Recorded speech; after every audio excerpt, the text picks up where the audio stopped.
This is a Miami Sports Music Podcast Network production. This is the #1 Miami fan morning show, Clock Blockers. I know the whole city, right? What is going on, ladies and gentlemen? It is your boy, Stephen D, and this is Hot Take Tuesdays, right here on the Miami Sports Music Podcast Network. I'm your host, Stephen D. This is Clock Blockers, home of the #1 Miami fan morning show. Super excited to be hanging out with y'all today. We got a great show lined up for you, and I'm super excited to be hanging out with you. It's going to be a lot of fun. I got my man Nicky Smokes, my man Nando Talk. They're in the back. They're in the bullpen. They're warmed up, and they are ready to go. We're going to bring them out here soon. But this is the rundown. Let's go. Want to say good morning to my Finlaws and my family. Super excited that y'all are here this morning. The #1 Miami fan morning show, Clock Blockers. We got a good show, man. This is gonna be a lot of fun. I'm your host, Stephen D. You can follow me at Stephen D SKPL. Spread kindness, positivity, and love on all social media platforms. You can also follow Miami Sports Music at Miami Sports Music on Facebook, Instagram, and YouTube, and on Twitter at MIA Sports Music. Hey, if you want to subscribe to the channel, we want you to subscribe to the channel because we are like less than 400 people away from 10,000 subscribers. We're almost at 300. So we're right there. We're right there at 10,000 subscribers. I need your help to get over the finish line. You know how you do it? You share this YouTube channel. Say to your friends, your brother, your cousin, your sister, your mother, you say, hey, man, you see this YouTube channel? Let's go. Like it, subscribe it. Help me help you. Can't grow without your help. Make sure you guys hit the like button on the show for today. That helps this show. It helps a lot more people see it. Hey, if you want to sign up and become a member of the family, I want you to sign up and become part of the family. There are a lot of different perks and awesome, amazing things you get, like a wrench. You get to be a mod. Okay, by being part of the family. Make sure y'all do that. It's a big deal. Join the channel to get access to perks. It's good stuff. It's good stuff. Make sure y'all do that. Would love to have more people officially a part of the Miami Sports Music Podcast Network, especially because I'm going to be making probably a big announcement, if not this afternoon, tomorrow morning. Just need to wrap up a few things, talk to some people that I haven't been able to get a hold of. I'm not mentioning any names here. I just know he's in the back and he's listening to me, and I hope he hears me. I hope he puts his head up, and he's giving me the salute. I don't know what salute it is, but it's a salute nonetheless. Also, hey, look, you want to help the channel grow by donating? I apologize. You want to help the channel grow by donating? I don't care if it's $1. It goes such a long way into helping the channel grow. You guys can use the YouTube live super chat, which is the $ below the bottom of the chat, where you guys can use Cash App or PayPal. You see the QR code that's right on your screen, or use MSM Podcast Network with the $ in front of it, or Cash App or PayPal, MSM Podcast Network. Or the QR code that's right on your screen right here. Want to give a big shout out to ZSM Sports. ZSM Sports is the #1 place to get your cars, jerseys, balls, and hard to find items. They specialize in sports memorabilia. ZSM Sports is absolutely amazing. Want to give Zachary a big shout out. He will be donating the Javon Holland jersey that we're going to be giving away later this afternoon. I'm going to do a totally different link later this afternoon to do the giveaway for the jersey. So just be on the lookout for that. We're going to do that this afternoon sometime. So just be on standby. It'll be good stuff. Hangry Owls. Hangry Owls is absolutely amazing. We love Hangry Owls. So make sure you give Hangry Owls a call, 305-279-5332. And then a little Vasasaur. Maybe Nando Talk's got a little Vasasaur and can promote some Vasasaur to us today. But Born and Raised, a beer created for the fans by the fans, the official beer of Clock Blockers, Vasasaur. We love Vasasaur. Great place to sit. You need tickets for the game this weekend or any game around the world or country or event, concert, whatever. A great place to sit is awesome. You know why? Because the price you see is the price you get. And if you want tickets to the most amazing events around the country, that's what you're going to do. You're going to hit them up. It's going to be good. So make sure you do that. You give them a call at 954-989-7979. Give them a call. Use the code word DWA and you will get 5% off on your tickets. It's good stuff. A great place to sit.com. And last but certainly not least, Tailgater. Tailgater, the number one place in your tailgate destination for any event around the country. Download the app on your current Apple or Android device today and make sure you give them a follow at TAILGREETER. Let's go. All right, today is Hot Take Tuesdays with Nicky Smokes and Nando Talk. Two amazing guys within the Dolphin community. I love them both. They're absolutely amazing. So without further ado, let me bring in the co-host, not even co-host. They're the ones that run the show. This is their show today. I'm talking about my man, Nicky Smokes and Nando Talk. Good morning, gentlemen. Yo, what's going on, brother? What's up, man? How y'all doing? Good morning. Good morning. Nando, it's good to hear from you, buddy. You've been MIA for like 5 days. Yeah, dude. You've been doing your thing, man. Dude, at first yesterday, I thought I was a little hungover, but I think I might be a little sick. But Okay. we're all good now. We're all good. You're here. You're no alive. beer today, bro. We're drinking some coffee. You know what's up with Nando? Well, look. All right. Before we get into anything, we get into this past weekend's games.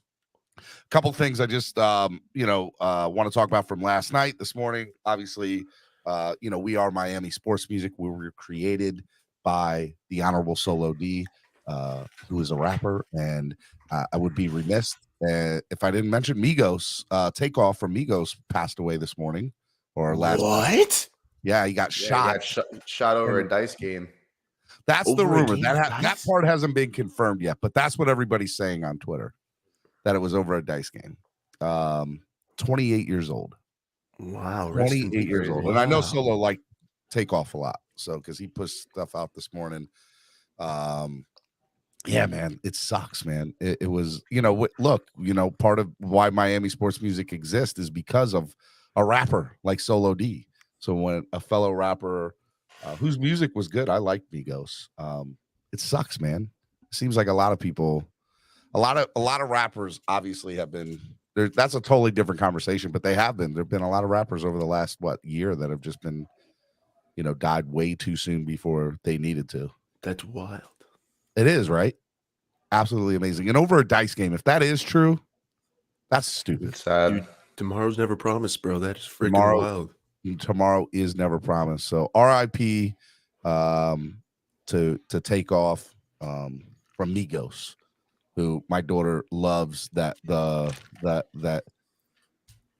Walk It Like I Talk It. She's got that Kids Bop version of it, and she listens to it a lot. And my wife liked the video for Walk It Like I Talk It because it was very 70s Soul Train vibes. That was a good video. If you want to see a really good music video, that's a great music video. And when Drake pops in, he kills it. It was awesome. I love that music video. All right, so and just to stay with the news, Mike Zimmer's son, who's an offensive coach, an offensive quality coach, I think is what he is for the Cincinnati Bengals. Nah, he's the co-defensive coordinator. No, he was in Minnesota, but now he's with Cincinnati, and he's like a quality control offensive coach or something like that. So was he there yesterday? I don't know. That's what I'm trying to figure out. And so he passed away this morning. His sister stated on social media that he passed away. So I don't know if he was at the game last night and passed away or what, but it's definitely interesting, that whole situation. Sad. That's a whole totally other thing. And he was young too. I think he was 35. 38. So, I mean, I don't know what's going on, man. Just all I would say to what Nando Talk just said, nothing is promised. Tomorrow's not promised. Love who you're going to love,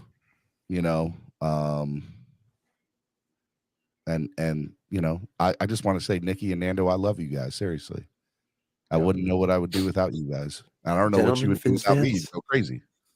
Love you too. Love you guys too, man. Look, I even got Nicky to say I love you. Oh, Oh, You gotta change the subject though. Like you can't start a morning show with death. I had to, so that way we could just go off.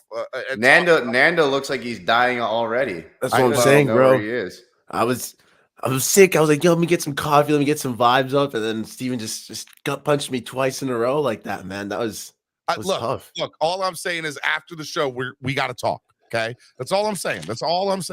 We after the show today, you and I, face to face, we got to talk about some crazy things because we got some news to drop on this channel tomorrow. And We ride. Yeah, we ride. Victory! I just finished watching Entourage for the 15th millionth time. I finally watched all the season again. And Great show. Love Entourage. Took a millionth time to watch that. 15th. Is there a TV show that you guys watch that you guys are like, oh, start to finish? I've watched it at least twice. Nah, but I want to watch Game of Thrones again. Start to finish. Yeah, I just want to rewatch it, but it takes so long. Like that would take like 6 months. Maybe not 6 months, but I'm just not trying to binge a show that I've already seen. It's really not that much TV, bro. It's only like 80 hours of TV or something. I think it's like less than 100. Like, I think it's like 10 episodes a season. Each one's an hour. So yeah, it's like 80 hours. Bro, Yeah. I don't know if you're like me who can binge watch. Do it. And I'm a night owl. I got through. I'm not a night owl. I'm asleep by 9:30. I got through 8 seasons Tom of Brady. now Entourage episodes are like 30 minutes though. But I got through 8 seasons of Entourage and a movie in 3 weeks. So, but yeah, I love The Office. I could binge The Office all day. Office is good. I've never watched that from beginning to end though. Oh, like 7 times, man. I think it's the only way to watch it. I love Start it. to I'll finish. tell you, like 30-minute shows I've watched from beginning to end or binge watches. How I Met Your Mother. I've watched that easily 3 times. New Girl. I've seen all the seasons 2 or 3 times. New Girl. Yep. I love Schmidt. Schmidt's my guy. I'm just I'm trying to think of what else I've watched like beginning to end like that. There's been some really good shows out there, but yeah, but I love Entourage and I want Entourage to come back. They've talked about Entourage. They have a great podcast with the guy who plays E, who's a big Dolphins fan, by the way. E is a big Dolphins fan. Did you guys know this? Yes. I want to get him on the podcast one day. My next step in like my evolution of my morning show is to bring in like high profile guests that are Dolphins fans. It's just tough. I've reached out to him 50 million times, like a million Dolphins fans. Like I want to get Anthony Rizzo on. Anthony Rizzo, big Dolphins fan. I've actually tailgated with him before. It's funny.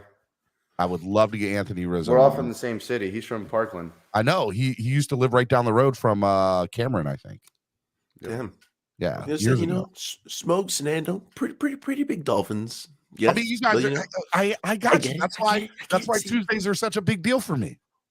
Okay. Hey, we don't have over 10K subs, Nando. We're just nothing. Oh, don't go. No. Did you guys just stab me in the front? I got you. Good. It's all right, bro. I put myself on the TV now, so at least I feel like I'm on the big screen. Maybe one day I'll be a higher profile guest in my mind. You are a whole profile. See, you guys are hosts. You aren't guests. You're hosts. Okay, Stephen. Oh, see, we'll see what happens if Anthony Rizzo wants to be on the show and says, "But I've got to be a host." I got to be a host. Oh well. Hey, you know what? Tuesdays just became Anthony Rizzo Tuesdays. Anyway, so yeah, let's get into last night a little bit. Watched the game last night. Bengals and Browns. Had the Bengals all the way. I don't know where you had them, Smokes. Because I didn't expect. I had the Browns. Did you really? Yeah. You expected what you saw last night? Yep. No way. Not in a million years did I expect what I saw last night. It's because you don't know how to gamble on the NFL, bro. That's why I haven't gambled in 5 years. I mean, bro, it's any given Sunday, any given Monday, any given Thursday. It is what it is. Like, Browns at home. The Bengals suck. The Browns suck. Dude, Jacoby Brissett. They both suck. Both teams suck. It's like a shame that we lost to the Bengals. Dude, it's a shame. That's what I want. I'm watching this game last night. I fell asleep for the second quarter, woke back up at halftime, watched the end of the second half. because there was nothing else on. World Series was postponed. There was no great basketball games on last night, at least for me, like where I was living at. I couldn't get any. It was the Sixers and the Wizards. I didn't want to watch Sixers and the Wizards. And so like that was it. There was nothing else on TV. And I didn't want to start a show because I knew I'd be up all night and binge watching. So I watched the entire game from start to finish, with the exception of the second quarter. And the whole time, the first quarter, I'm like, these two teams suck, because there was nothing scored in the first quarter. Yep. Second quarter, I wake up, it's 11-0 at halftime, which again still tells me that both these teams suck. 11-0 at halftime. And then I go to the third quarter, and all of a sudden the Cleveland Browns come out playing like they're a freaking playoff team. And Jacoby Brissett looks like a top 15 quarterback in the second half. He's over here. I think it's just a testament to how bad the Dolphins' offensive line really was last year. Because like the Browns have been able to win games with Jacoby Brissett. Strong run game. Win a game with the Dolphins. Why do you? And we were close, but why do you think that is? Does that say more about how bad we were last year? Jesse Davis, Nick Chubb, though, Davis definitely takes your pressure off as a QB, knowing, hey, if I hand it off, chances are I'm getting half of a first down just by giving it to him on first. 6 yards. Nick Chubb. Definitely takes a whole lot of pressure off. But I'll tell you, when Kareem Hunt got into the game, you know what pissed me off even more? So what pissed me off even more is I was like, man, I need Cincinnati to win, because if Cleveland loses, Cleveland's going to be sellers today. Now I know Cleveland's not going to sell. Cleveland's 2 games out of first in their division, and the way Baltimore gives up games, they're in the thick of it, right? They're in the thick of their race. So I don't see any way. So after the game last night, I went through the rest of the NFL, and I'm like, there's 6 teams only that are probably in the trade market, like to sell, like absolutely be sellers. Everybody else, I feel like everyone's in the market. Everyone's in the market. Everyone's always in the market. I mean, the Dolphins would trade players if they could upgrade their roster. 100%. Like I'm talking about true value, high value sellers, like with the Bears with Roquan. Well, so Bears, Panthers, 2. That's it. Um, There's 6. I went through last night. There were 6 teams. What other teams are complete dog crap right now? I'm trying to think. What I'm going to do. I'm going to show you. The Lions, yeah. Well, they just fired their secondary coach after. The Seahawks are doing so good. Yeah, there's some dog crap teams, right, bro. But the divisions are tight. Houston, Pittsburgh, Jacksonville. Yeah, there you go. Yep. Vegas, not Jacksonville. Hell no, definitely not Jacksonville. Well, let's say AFC South is tight right now, though. They're bad, but it's 3-5. That's what I'm saying. Jacksonville 2-6. Their roster's on the come up. They do not want to give up no one. Okay, they are close to being a pretty good football team. So then it's Houston and Pittsburgh, and Pittsburgh's not giving up anybody. Who's Pittsburgh going to trade? Don't worry, I'll wait. I don't know. Couldn't. So then it's Houston.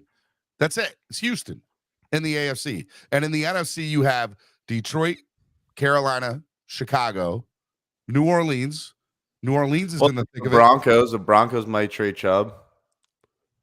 The Broncos are 3-5. Like there's certain situations where they might not want to take someone's contract or pay him X amount of dollars, and they might just try to pawn him off for a pick. I think every team's going to be answering phone calls, though. I don't think there's teams that aren't going to be picking up the phone to hear offers. Like I could see the Browns trading Kareem Hunt. Like you have Nick Chubb. That'd be so beautiful. Just let Chubb ride the rest of the season, Cleveland. Adam Schefter tweeted today. He said NFL trade deadline is today at 4:00. Ever since the league pushed back the trade deadline to the Tuesday after Week 8 in 2012, there has been a lot of more movement within the week of the trade deadline. Okay, so if you go back and look, there have been the biggest day they've ever had is 2018, where there was 5 trades on the day of trade deadline day, and there was 7 the week total. But in 2020, there were 9 trades within the deadline week, but only 2 trades on trade deadline day. And last year, there were no trades that happened on trade deadline day, and there were 5 during the week. And if I'm correct, there's only been 4 or 5 this week so far. But I don't know. I know Roquan. I think there's been 5 this week. I know Robert Quinn got traded. That was. Somebody tweeted it out. I think there's 4 or 5. Whatever. So, that's what there's no guarantee that there's going to be trades today. None. That's the only thing I like about the NBA more than the NFL. It's just that trade deadline is Better on insane in the NBA. trade deadline day. But or at the same maybe time, you're only baseball dealing too. with 5 people or 15 if you count the whole roster, obviously. But I feel like the NFL should put a little pressure on them. Because Can that'd the be NFL great do for anything TV. to entice more teams to trade at the trade deadline? Probably not. I mean, I didn't think there was. NBA contracts are usually shorter too, right? Yeah. So what? NBA contracts are usually shorter, like 2-year deals. Well, and the cap's different. They only have to pay 15 people. They don't true. have to pay Yeah. 53. Less roster planning, yeah. I didn't think Yeah. about that. That's true. And in the NBA, but see, in the NBA, 16 teams make the playoff. Over half your league makes the playoff, Yeah, that's weird. Yeah, with the little expansion, dang. right? And, Well, and in it's the the same with the NFL. Almost the same. 14, yeah. 14 teams. Almost the same. Almost. I don't like the half the league. I understand why professional leagues have done that, why they've expanded playoff rosters because everybody loves the playoffs. But to me, like, be honest with me, guys. AFC or wild card weekend last year, out of 6 games, only one of them was decent. All the other games sucked horribly. Yep. So, like, why expand it? In my opinion, it doesn't make sense. You know, It's a money thing, bro. I mean, it is a money thing. It all comes down to it. But I think it lessens or it what's the word I want to use? Adjective I want to use. It devalues, the opportunity to make the playoffs in the NFL. If you're the 7th seed, you're going to get ripped. You're going to get killed week 1 in wild card weekend. Odds are. Hey, man, it might play out in our favor. I mean, it's looking like we're going to get above a 7th seed, but I mean, right now, I just hope we play Tennessee. I hope we get the 5 seed and play like Tennessee or the Colts. I mean, the Colts aren't going to win that division anyway. I mean, but I do not want to go to freaking Buffalo or Kansas City the first round of the playoffs. I'm not down for that. I mean, if we get there, it is what it is. Like, it's up. I'm always down for war. But as a Dolphins fan, I'd much rather play like freaking Tennessee or whoever the hell's going to win the AFC South. I can assure you of that. All right, something else I wanted to bring up before we get right into more Dolphins talk and everything. So, updated yards after catch. Okay. I stated at the beginning of this year that the Miami Dolphins would lead the NFL in yak. There's no way they could possibly not do that. As of today, the Miami Dolphins not only don't lead it, they're not even in the top 15 in yards after catch. They are at 911 yards, 18. So what does this mean to you guys? Nando, I will start with you first. When you hear that, what screams at you? Every Tua narrative so far is getting blown up left and right when the kid's on the field, at least. And hey, it's just proven that this Dolphins offense that we thought was going to be predicated on yak is, sorry, haters. It's a little different than that. We are airing it out when needed to be. We are stretching the field a tad. It looks like little noodle arm Tua is not holding back the offense because we're balling when he's on the field. I mean, I guess that's probably also skewed by the fact that we changed the offense a bit with Skylar Thompson and Teddy Bridgewater, though, realistically. So I'm not too sure. It's like weeks 1 through 8 for the acting. Nicky, what does it say to you? This team's just unbelievable. Offensively, at least. I mean, if you were to tell me that the Dolphins would be ranked 19th in the league in yards after the catch and Tyreek Hill would have 961 yards through 8 weeks, Jalen Waddle would have over 700. Both of those guys are in the top 5 in receiving yards, and we're 19th in yak. I mean, that's unbelievable. No one thought that was happening. We thought we were going to be throwing bubble screens all day and Tyreek Hill is just going to run up the field. But then you look at the teams that are top 3, it's the Kansas City Chiefs. So who's the one really padding their stats? Patrick Mahomes. Tua's out here dropping back. He's slinging that thing around. And then he missed 2.7 games if we want to be precise on how many games he missed. And this Dolphins team, offensively, at least receiving, has just been off the charts. I mean, Tyreek Hill is on pace for 2,000 yards. He's the Michael Jordan of wide receivers. I've never seen anything like him in my life. Shout out to everyone that said his career was going to be over when he came to Miami. You're wrong. Well, you were an idiot. Saying that too, weren't they? Like, how's it taste? It tastes like shit. That's what I thought. He's been phenomenal. He's clearly the best wide receiver in the NFL.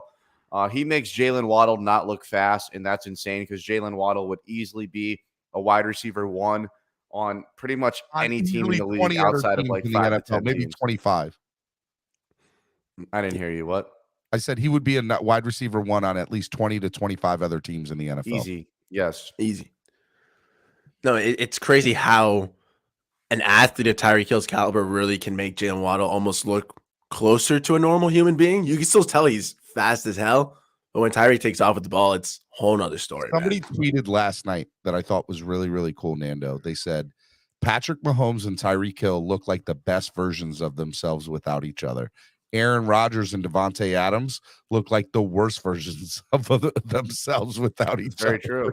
Yeah, I mean, Tyreek and Mahomes are able to live independently right now. It looks good for both of them, so that's awesome. That's worked out. Sucks for the Raiders and the Packers, though. But hey, I'm not a Raiders or a Packers fan, so screw them.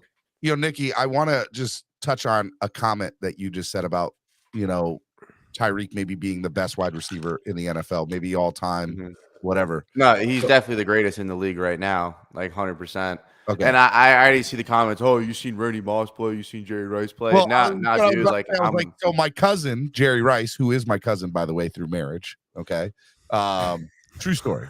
Okay, there's that guy named Jerry Rice, but even with him and somebody like Randy Moss, I still think Tyreek is so much more different than those two guys. And look, Jerry Rice is fantastic. I mean, I've never watched Jerry Rice play. I'm not old enough to have sat there and watched Jerry Rice play football. I saw Randy Moss play football. I know how amazing Randy Moss is, but he also has God-given ability. Like, he is built. What's Randy Moss? 6'2", 6'3", 6'4"? Cool 6'4". Bro, Like he's 4'4". an absolute monster, and I'm not discrediting Randy Moss. He is unbelievable. But you want to sit here and act like what Tyreek Hill is doing isn't absolutely amazing, and he doesn't deserve to be in that conversation. The man is 5'10", and he plays like he's Randy Moss. He's grabbing balls over defenders. No one can. You've never seen a wide receiver faster than him. He is the fastest wide receiver probably of all time. He's called the cheetah for a reason. His yards after catch, even though we don't have a lot this year, he catches the ball. You cannot touch him after he catches the ball. You need a big play on 3rd and 10. You're throwing a jump ball to a wide receiver who's 5'10", and he's going up there and he's getting it. Don't act like Tyreek Hill isn't up there in that conversation, bro, because he is. He's got a Super Bowl championship. He's the reason why that team was so good. Tyreek Hill is a menace. He is easily the best wide receiver in the NFL right now. And when it's all said and done, he is in that GOAT conversation. Period. End of story. Yeah, 5'10" with those ups, man. It's making him look like he's 6'2", 6'3". Like, you want to talk about, like, oh, he doesn't have the size to be an X receiver, to be a number one target. But then when you can jump like that, like when he got up, got that ball down, still took the shot in the back by the Lions player, held on, monster, an absolute monster. And I understand, like, Randy Moss is built different, but so is Tyreek, bro. It's like that same, like, almost like different tier level of athlete that comes every once in a generation. Like, he's not Randy because of the size, but if he can jump like that, does it even matter? Like, if he can still bring it down and hold on to it, freaking 100%, 100%. And I think the other thing that, unlike Randy Moss or Jerry Rice or any of these other guys, they never had somebody to compliment him the way Jalen Waddle compliments him, right? And Jalen Waddle, along with Tyreek Hill, this has been so much fun to watch this year, right, guys? Like, this has been, like, if it's had its ups and downs. I mean, after games like yesterday, it's been great, obviously, or 2 days ago. We're definitely riding the high right now. Also, the weeks when the offense can't score 10 points, and you're like, what the hell's going on over here? Well, I liked what McDaniel said in the post-game locker room. He's like, we won a game last week with 16 points. We won a game this week at 30. And he goes, it doesn't matter who we play. When we need to turn it on, we can turn it on. We can be complimentary football. And I'm telling you all right now, as a Dolphins fan, and Nicky, you and I have talked about this off the air, I don't know if I have ever been more confident in my football team ever in my lifetime. I don't know if I've ever been more confident in my team. I agree with that. I mean, That's not saying much, obviously. We're I think it Dolphins is. fans. I think it is saying much for It's us. not. I mean, how many good teams have we been able to be The confident early in? 2000s for me was the most confident I've ever been as a Dolphins fan because And the even defense still, was we won crazy. one playoff game. Week Exactly. 3 this year, right after the Bills game, was the only I mean, time I've this been more I confident. believe this is the best roster we've ever had. I believe this is the Ever. most I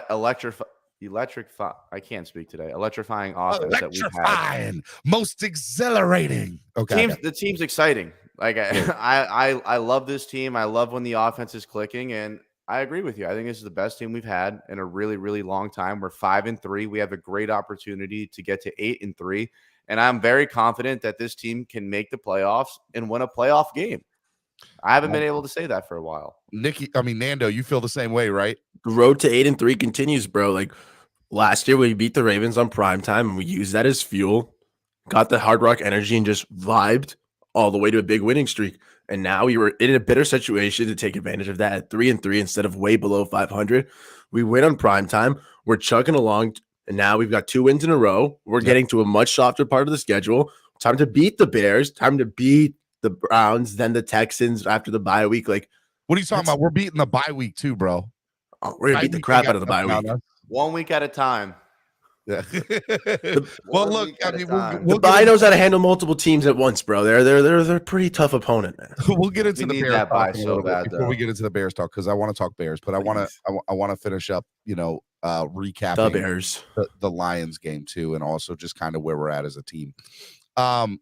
Let's talk about the Lions game, right? Because I haven't got a chance to really hear from you. Just a little bit from my perspective. First half defense atrocious. Horrendous. One of the worst defensive halves I've ever seen from a football team. They go into the locker room at halftime. They make adjustments. They make changes. Less than 100 yards total offense, 0 points. All of a sudden, they were a totally different team in the second half. Like totally different team. Not a little bit better, a lot better. So I don't know what happened. I do remember seeing Mike McDaniel go on the sidelines to Boyer saying, y'all better fix this shit. And y'all better fix it now.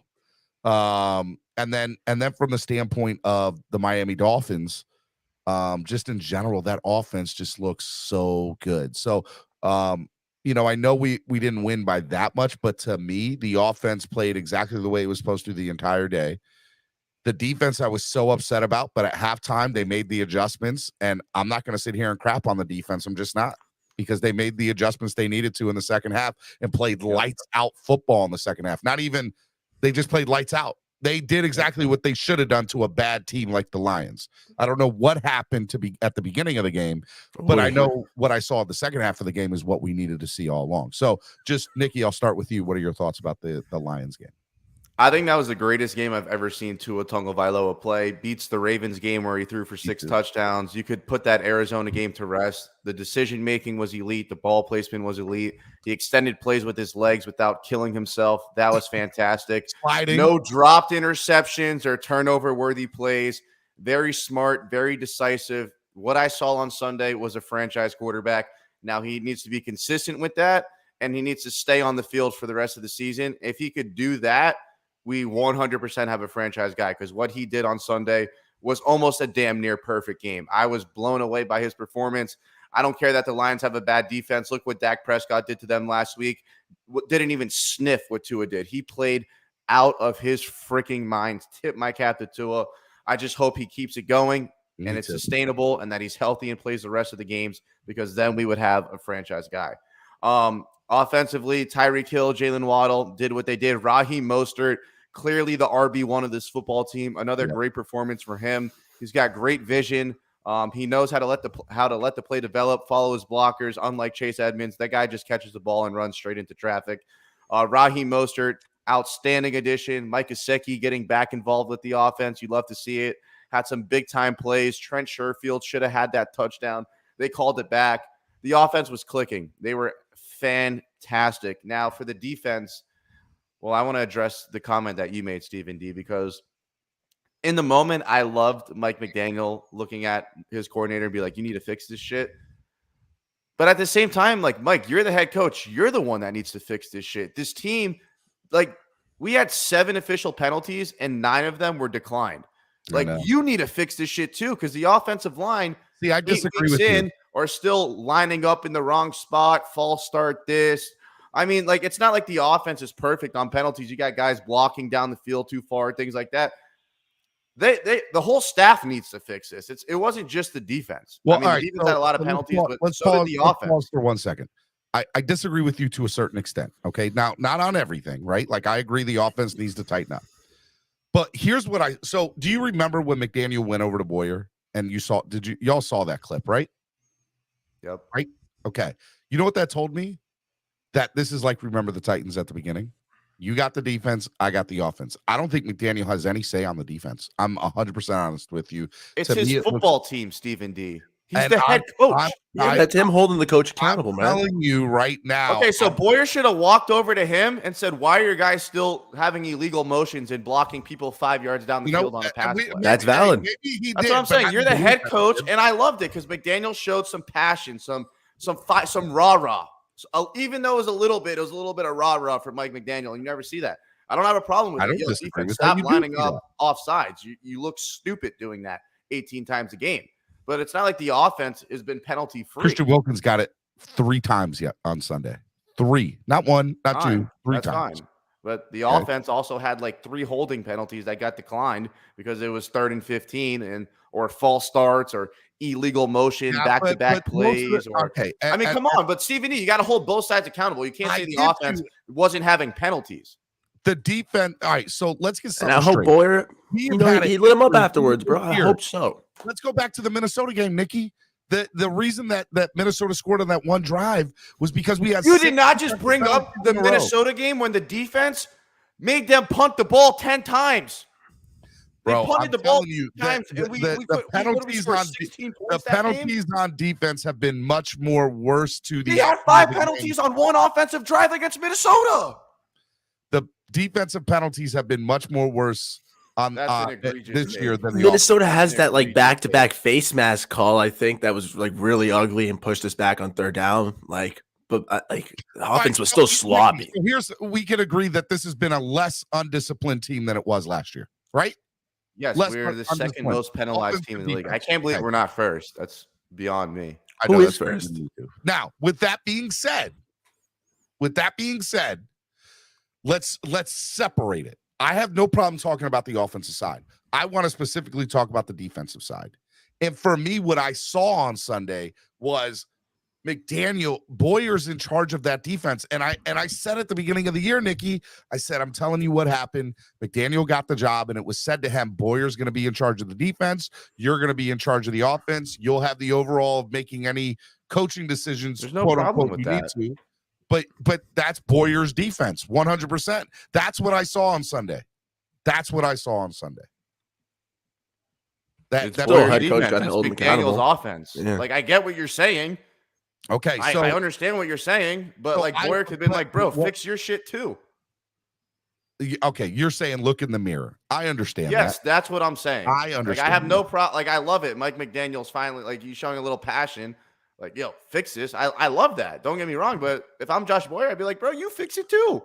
I agree, bro. I hope he did it after the game, bro. That has me worried about this team long term is the undisciplined. I'm gonna tell you right, and that falls on the head coach. I don't care if he runs the offense, if he runs the defense. Head coach responsible for undisciplined or disciplined football. That's how it's always been, and it's how it will always be. I got a hot take. It's Tuesday. It's Hot Take Tuesday. Hot take: Josh Boyer won't be the defensive coordinator next year. Yeah, he'll be a head coach somewhere. No, he won't. Are you kidding me? You think they're going to get rid of Josh Boyer? For what reason? I think that they will, because I think that he'll McDaniel will have more power to go up to Greer and say, I need full control of this team, including the defense, and you need to allow me to pick my guy.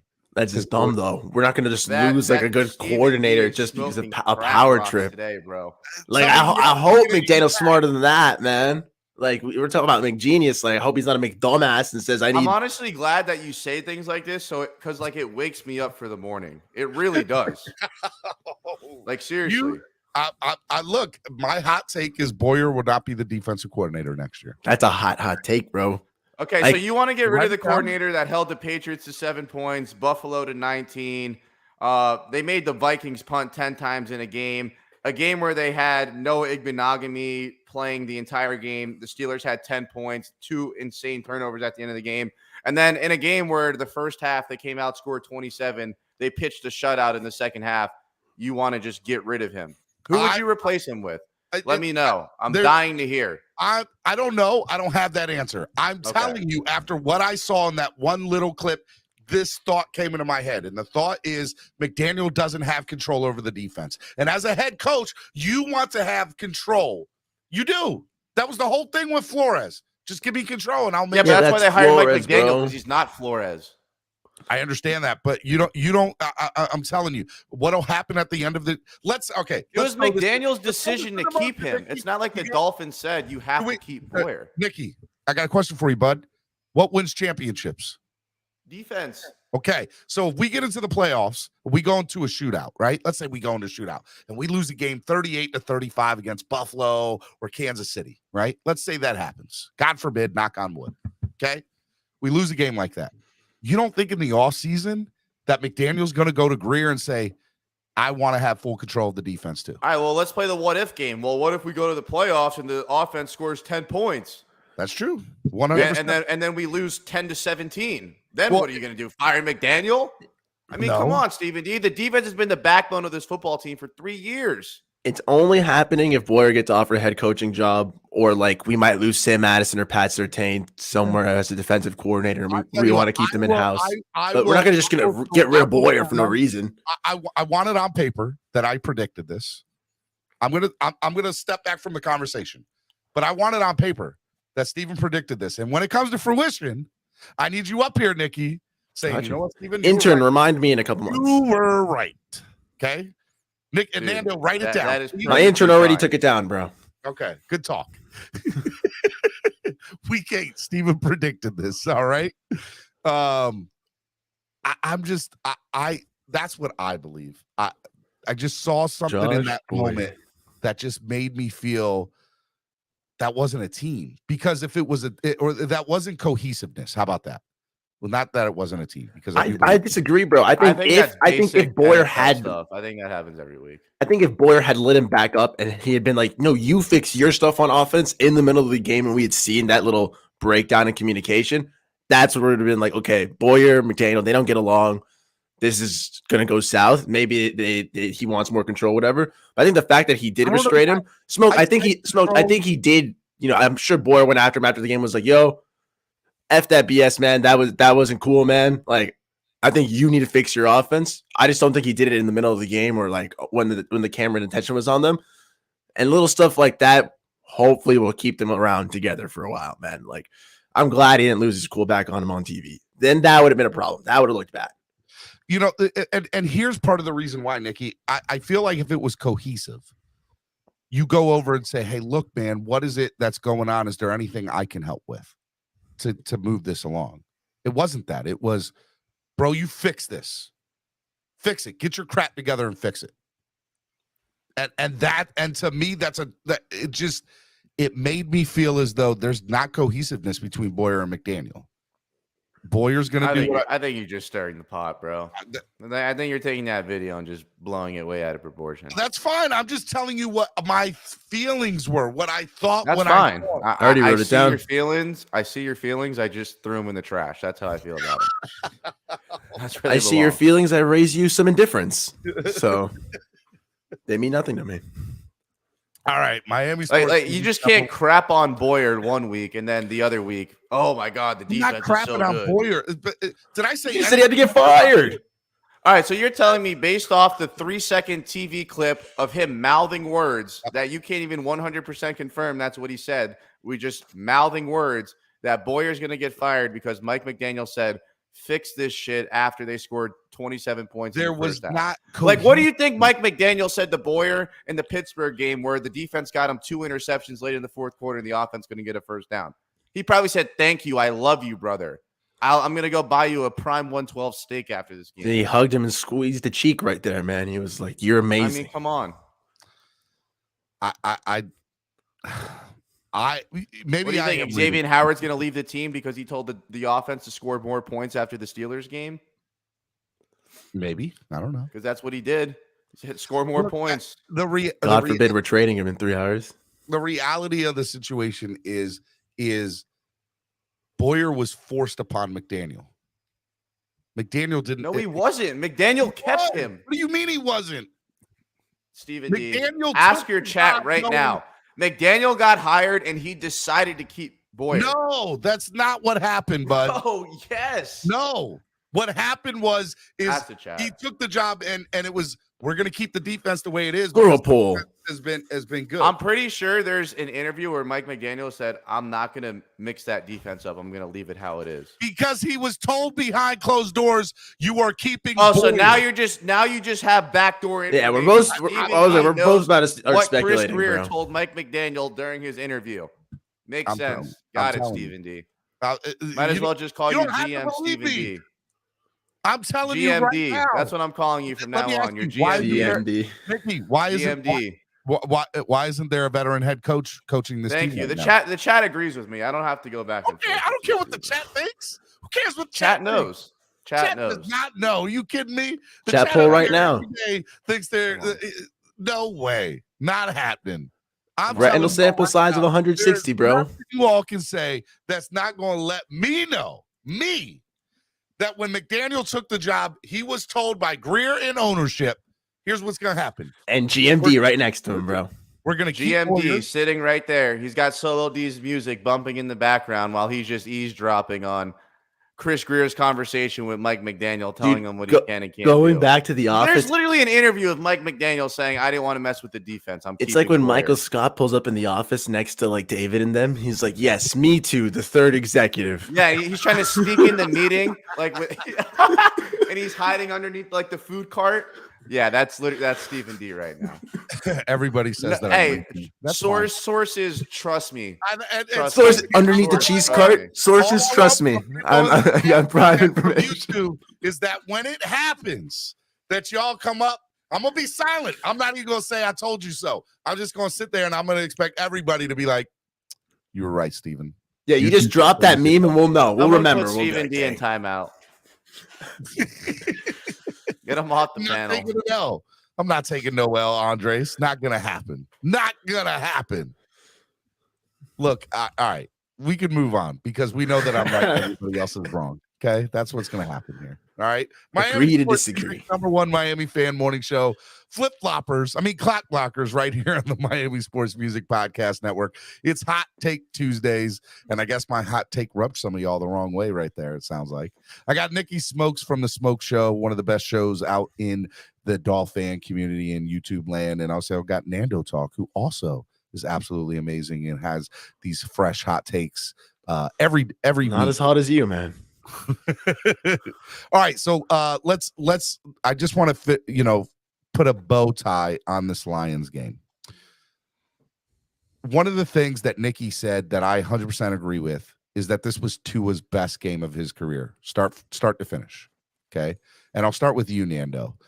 One of the things that I was trying to elaborate on this week was that he is getting better. The team is getting better, right? And I think that this is a next step in his evolution. And I think this is also showing that the more playing time, the more confidence he gets, watching that post-game clip with McDaniel, from what it looked, and maybe I'm wrong, McDaniel didn't even say, "Hey, Tua, break it down." Tua just got up and broke it down. Like, he is 100% the leader of this team now. We did not see this the first 2 years. And I think this is part of everything that's coming together for him. I just want to know your thoughts, Nando, and then I'll go to you, Nicky, on just the evolution of Tua and where he's at right now. Evolution of Tua, man, like the confidence for one thing for sure, like the fact that he's getting more involved, that we've seen a little bit more of his personality, letting that outer guard just drop a tad and get more involved in this team is awesome. Like that, sure, that's why one of the reasons why he's a captain now is because of how directly involved he's with the team, and the growth he's shown is awesome. Like Nicky Smokes, you were 100% right. He's missed 2.7 games. So you do the math, it's about like 5.3 games he's played in the system. So like 5.5 games, let's call it, in this system where he's still growing, he's still learning, and he's showing that improvement. He's gotten better. He's showing that mastery of the offense. It's starting to click. And I need to, like, we keep talking about consistency. Like, if he keeps it up and keeps going, like, there's going to be no doubt that Tua's going to finish as a top 10 QB. We're going to hit the playoffs. We're going to be hitting on all cylinders, and we found ourselves a franchise QB. Health permitted and consistency permitted. But it's looking beautiful, bro, seeing his growth, not only as like a player, like we talked about that confidence off the field, but on the field, just absolutely taking over the offense now. Let's do it, bro. Keep freaking going, man. I'm Nicky, excited now. Evolution of Tua Tagovailoa. It's just everything you wanted since you drafted him.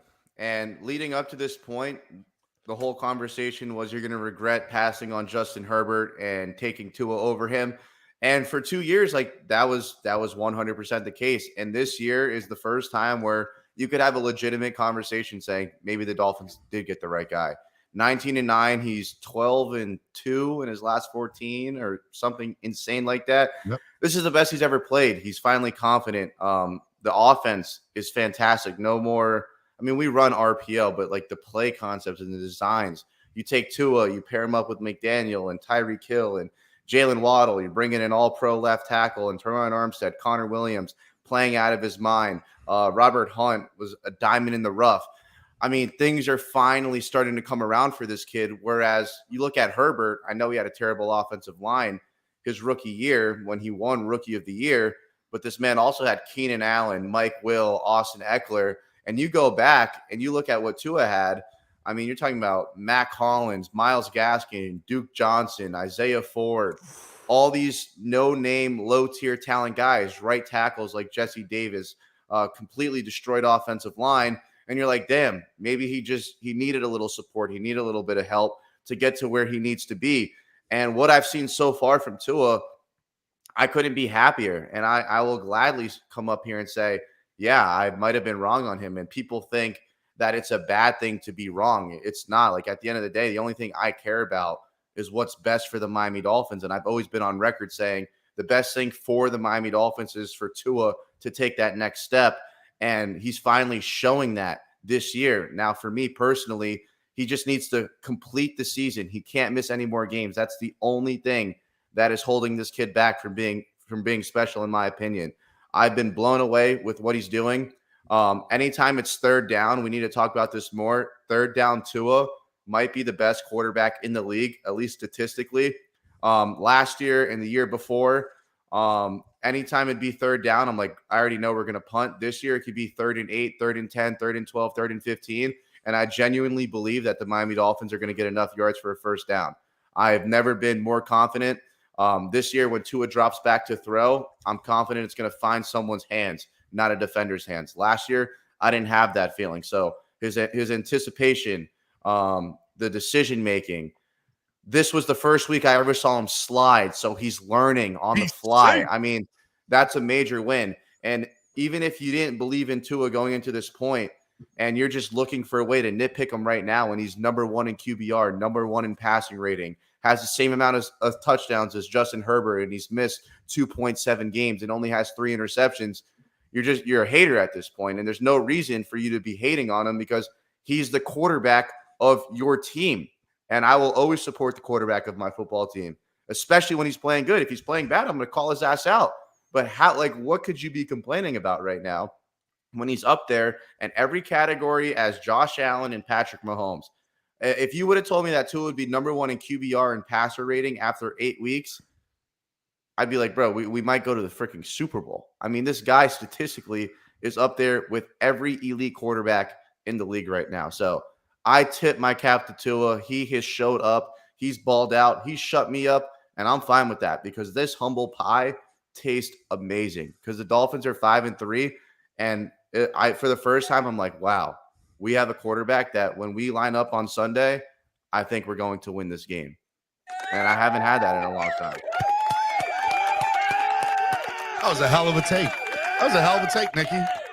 Takes a man to eat the humble pie with poise, bro, but it definitely tastes sweet when we're winning, man. Like I would gladly eat 15, 20, 30 million. Dude, I'd rather be wrong on any take that I've ever had and the Dolphins just win all the time. Like, dude, please clown me. Be like, yo, your take sucks. You lose. I just didn't want to call you wrong, bro. Fins are winning. Yeah, like you know what I'm everyone saying? Taking your victory lap, good. Like, I'm happy for you, brother. But at the end of the day, like I never cared about being right or wrong about Tua or this or that. I just cared about what the best thing for this team was. And my opinion might have been wrong. And I'm glad that they went the other way because right now it's working. And when Tua's on the field, life is good and the Dolphins are winning. So that is all I freaking care about. Dude, 200%. That's the only mentality to have right there, man. Like, I just didn't want to call you wrong. You know what I'm saying? But like, that's what you got to do, bro. Like, that's if it means the Dolphins' success over anything, bro. That's the only thing we care about as Dolphins fans. I've been a Miami Dolphins fan my entire life. And one of the things that I can clearly remember is having Ricky Williams being the workhorse for this football team, right? Like, in order for the Dolphins to be successful when Ricky was on this team, Ricky had to carry the ball 35 times a game and, was the workhorse, right? You guys remember that. And we knew that if Ricky wasn't in there, the odds of us winning that game were slim to none, right? And we saw what happened the year he left and retired, put that in quotations, and how it didn't work, how it didn't work out. And one of the things that I think, with the ever rotating head coaches and quarterbacks over the last 30 years of this franchise is I think that who can I depend on? Who can I lean on? Chad Pennington. Right. And to have names like Ray Lucas or Cleo Lemon or Tyler Thigpen, and to hear these names, that's been tough, right? That's been very tough.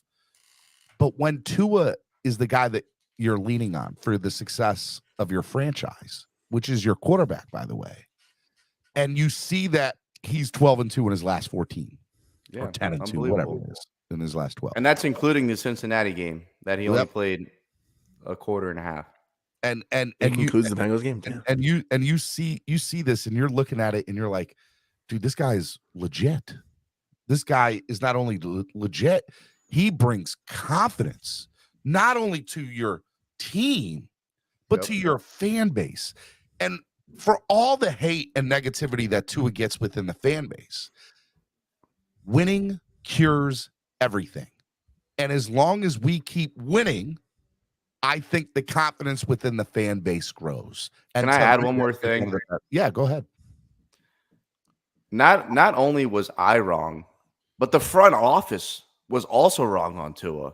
I mean, these guys wanted to go after Tom Brady. They wanted to go after Deshaun Watson. I mean, the fans that were like, okay, let's go get one of those guys. That would have never been a thing if the front office the whole time came out and said, hey, we want Tua. If the Dolphins weren't in trade talks with Watson, if they weren't tampering with Tom Brady and trying to meet with him on a yacht and do dirty business behind the scenes and ultimately lose our first-round draft pick, there would have been none of that. Like, the Dolphins created this whole quarterback controversy within the fan base with their actions. So Tua's not only proved the fans wrong, but the front office wrong. Because Chris Greer, whether you want to say it was Flores or not, the general manager is the one that does all the trade talks. Stephen Ross sat down with Deshaun Watson to try to get him to settle, and they were 2 civil cases away from getting it done. And what a disaster that would have been. So in 2020, what does it say? In hindsight, you're always 2020, right? Yep. So shout out to Tua. Not only did he show up everyone, or at least so far, but he also showed up the front office, man, because whether you like it or not, they were trying to move off of him, and he shut them up. And honestly, so far this year, it's been absolutely amazing. He's been phenomenal this year.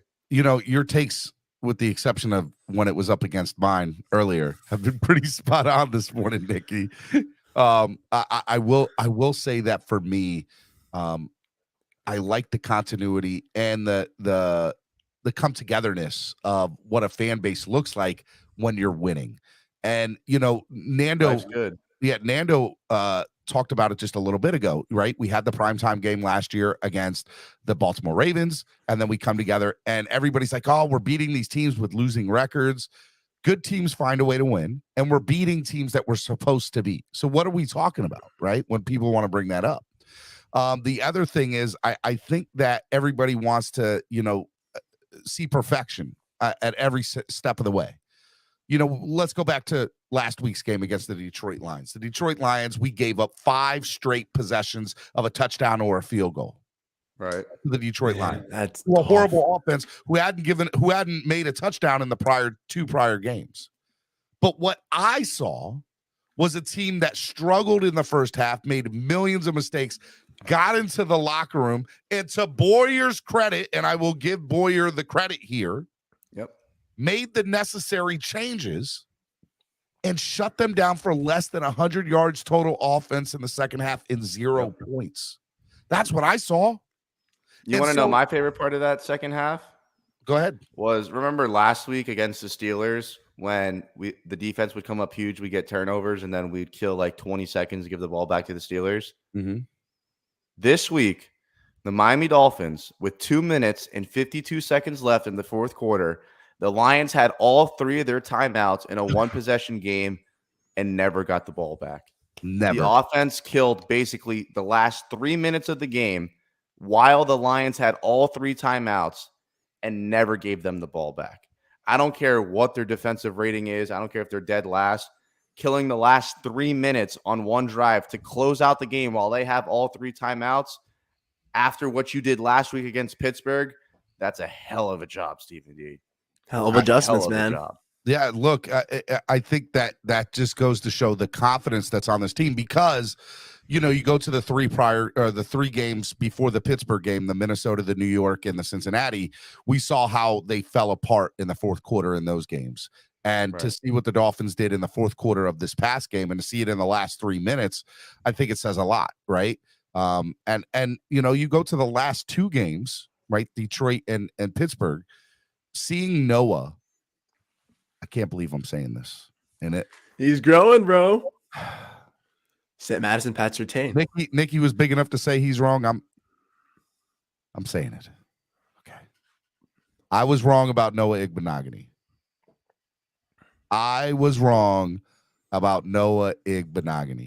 Noah needed. I mean, he is officially upgraded from dog shit to serviceable or playable. Even then, he was not a first-round pick, though. So this is a little too young, too green, bro. But if he's growing, this is my thought process I had in the last 48 hours. I have always said that if you give Tua the confidence from a head coach, players, just everything, you will see him grow. You'll see him evolve. You'll see him get better. And everybody's like, why don't you all have the same energy for Noah? And I've always said, Noah's crap. Noah's horrible. There's no way. Noah's trash, right? I've always said that, and I was wrong because Noah needed the same thing that Tua did. He needed somebody to believe in him. He needed the opportunity. He needed the reps. And you can tell that with every big play he has, it builds him up even more. So even on a play that he might get burned or might get messed up on, it's not the end of the world for him anymore. It doesn't bring him down to the ground because he's like, you know what? I'm ready to go out the next series and let's go. Kid's a sponge. So Noah needed exactly what Tua needed. He needed confidence. He needed the players around him to pump him up and build him up. And you can tell guys like Xavier Howard, guys that are on this defense, hey, look, man, this is what it is. So I was wrong about Noah in almost every way, shape, and form. And the reason I was wrong is I didn't put into perspective that he needed exactly what Tua needed. And you were wrong about CD too. Who? CD's nuts. See what you did there? Whatever. Got him. Oh, that was good. Like when you about to see a car crash, I just looked up. I was like, no way, is he about to get him right now? Oh, damn, just body. Yeah. Miami Sports Music's #1 Miami fan morning show. Clock Blockers right here on the Miami Sports Music Podcast Dude, now that's a clip. That is a clip. Nando talk, Nicky smokes, Stephen D in the building. Do me a favor, y'all. Please hit that like button. Only 49 likes. Only 54 likes. Over 200 of y'all watching. Donate to the channel. Help the channel grow. I will say that we are going to give away this afternoon on a totally separate stream a Javon Holland autographed jersey, courtesy of ZSM Sports. And if you guys donate $20 or more to the channel and help the channel grow, I will enter you into the jersey giveaway. So donate 20 and I'll throw your name into the raffle or the spin the wheel that we're going to do later. So make sure y'all do that. All right. What I'm going to do right now is I'm going to allow some of you, the fans. This is a network made for the fans by the fans. Also, one last thing I want to remind you all. Subscribe to the channel if you're not subscribed already. There's 200 of y'all in here. Are all 211 you subscribe to the channel? We are less than, I think we're a little over 300 people away from 10,000 subscribers. So if you could subscribe to the channel, it would be a big deal. So please subscribe to the channel. It's free. It doesn't cost anything to subscribe. Okay. All right. Let's get into it. This is a network made for the fans by the fans. We got 3 amazing fans here. Stephen D, Nando Talk, Nicky Smokes. And I know some of the people in the chat have been going after me and some of the other people with their takes today. So I'm not going to do a panel, but I'm going to open it up one at a time for y'all to come on and address whatever y'all want to address with us right now on the show. So Daddy Dean with the $20 donation. There we go, Daddy Dean. Appreciate the donation. You will be entered to win the jersey giveaway later on this afternoon for the Javon Holland autographed jersey. I'm pretty excited about that. Dude, he was hidden in Detroit, man. I love Javon. Bro, he was getting cooked in the first half, though. Yeah, but at least it was hitting hard, man. He stepped up, and he's a leader, so that's all. He is the leader, right? Like Javon Holland. He's the leader. Green dot, man. Calls it in. He's awesome. All right, I put the link at the top of the stream, and I'm going to bring y'all one at a time. Let's go. All right, first person we got up is my brother Estefan. Good morning, Estefan. What's up, boss? What up, yo? What's going on? Good morning, Steven. Good morning, what up, Nicky? Yo. Good, boss, Much, man. Man, what's up with this win? Why are we acting like we shouldn't have done that anyways, man? This is the Lions. I don't know, man. I think we should have. This should be the expectation. We should have won. Tua had a good game.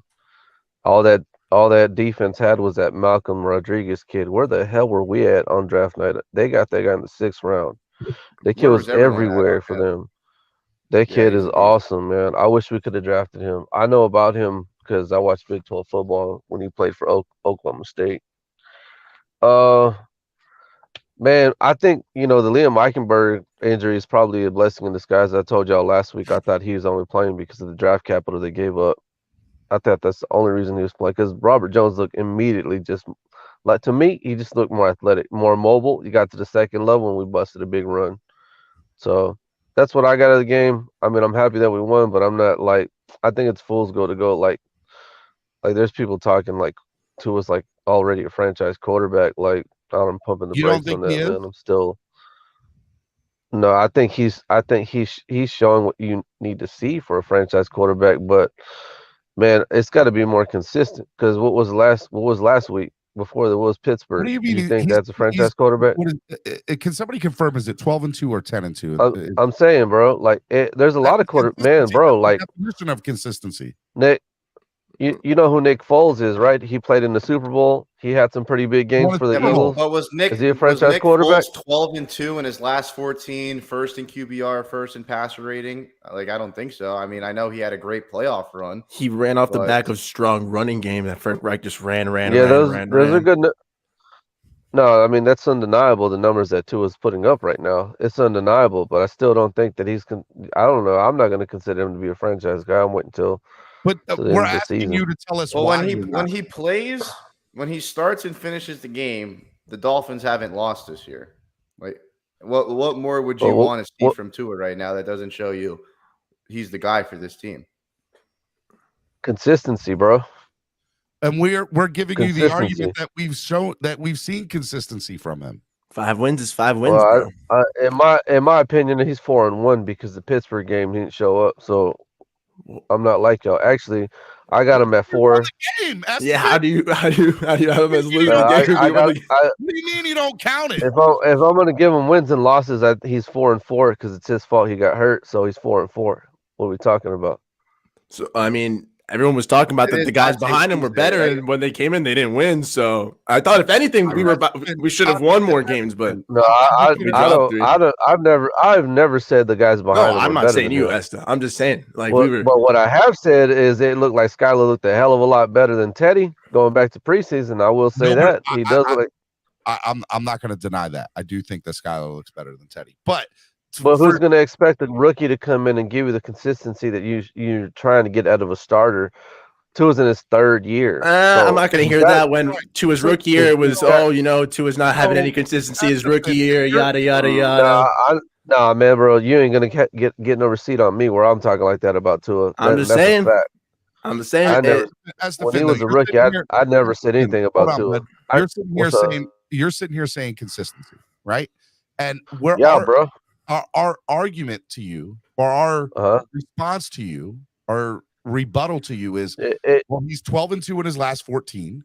He's 5-0 this year when he starts and finishes a game.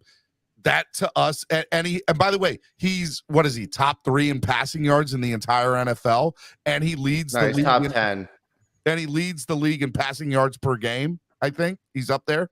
So passing yards per attempt. Yeah, he's had 2 big games. I'm not, man. You still got to make the throws. It doesn't really. Yeah, I know it was like against the worst defense in the NFL. I get that. They held Dak to 0 TDs. I'm not knocking them. Hurts to 243 yards, 0 TDs. Kirk Cousins 24 for 41, 58%. Like they held those big offenses down. Those big quarterbacks were. I'm not saying looking bad against. I'm not saying he's not going to be a franchise quarterback. I just don't. It needs to be, and I need to see more. You know what I mean? I need to see it.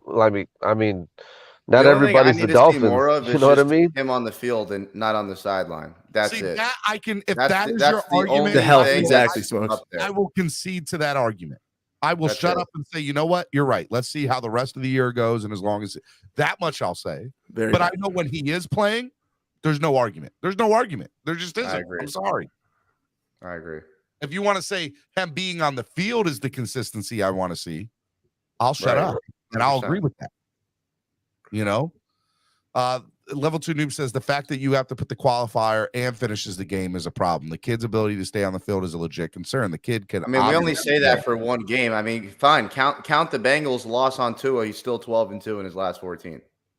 Yeah, I mean, that's already factoring the Bengals' loss. 4-1 on the year. That I'm so upset that he's 4-1 on the year. Come on, Level 2. I'm so depressed. Our starting quarterback is 4-1. Oh, cry. All right, Estefan, anything else before I let you go, buddy? Estefan,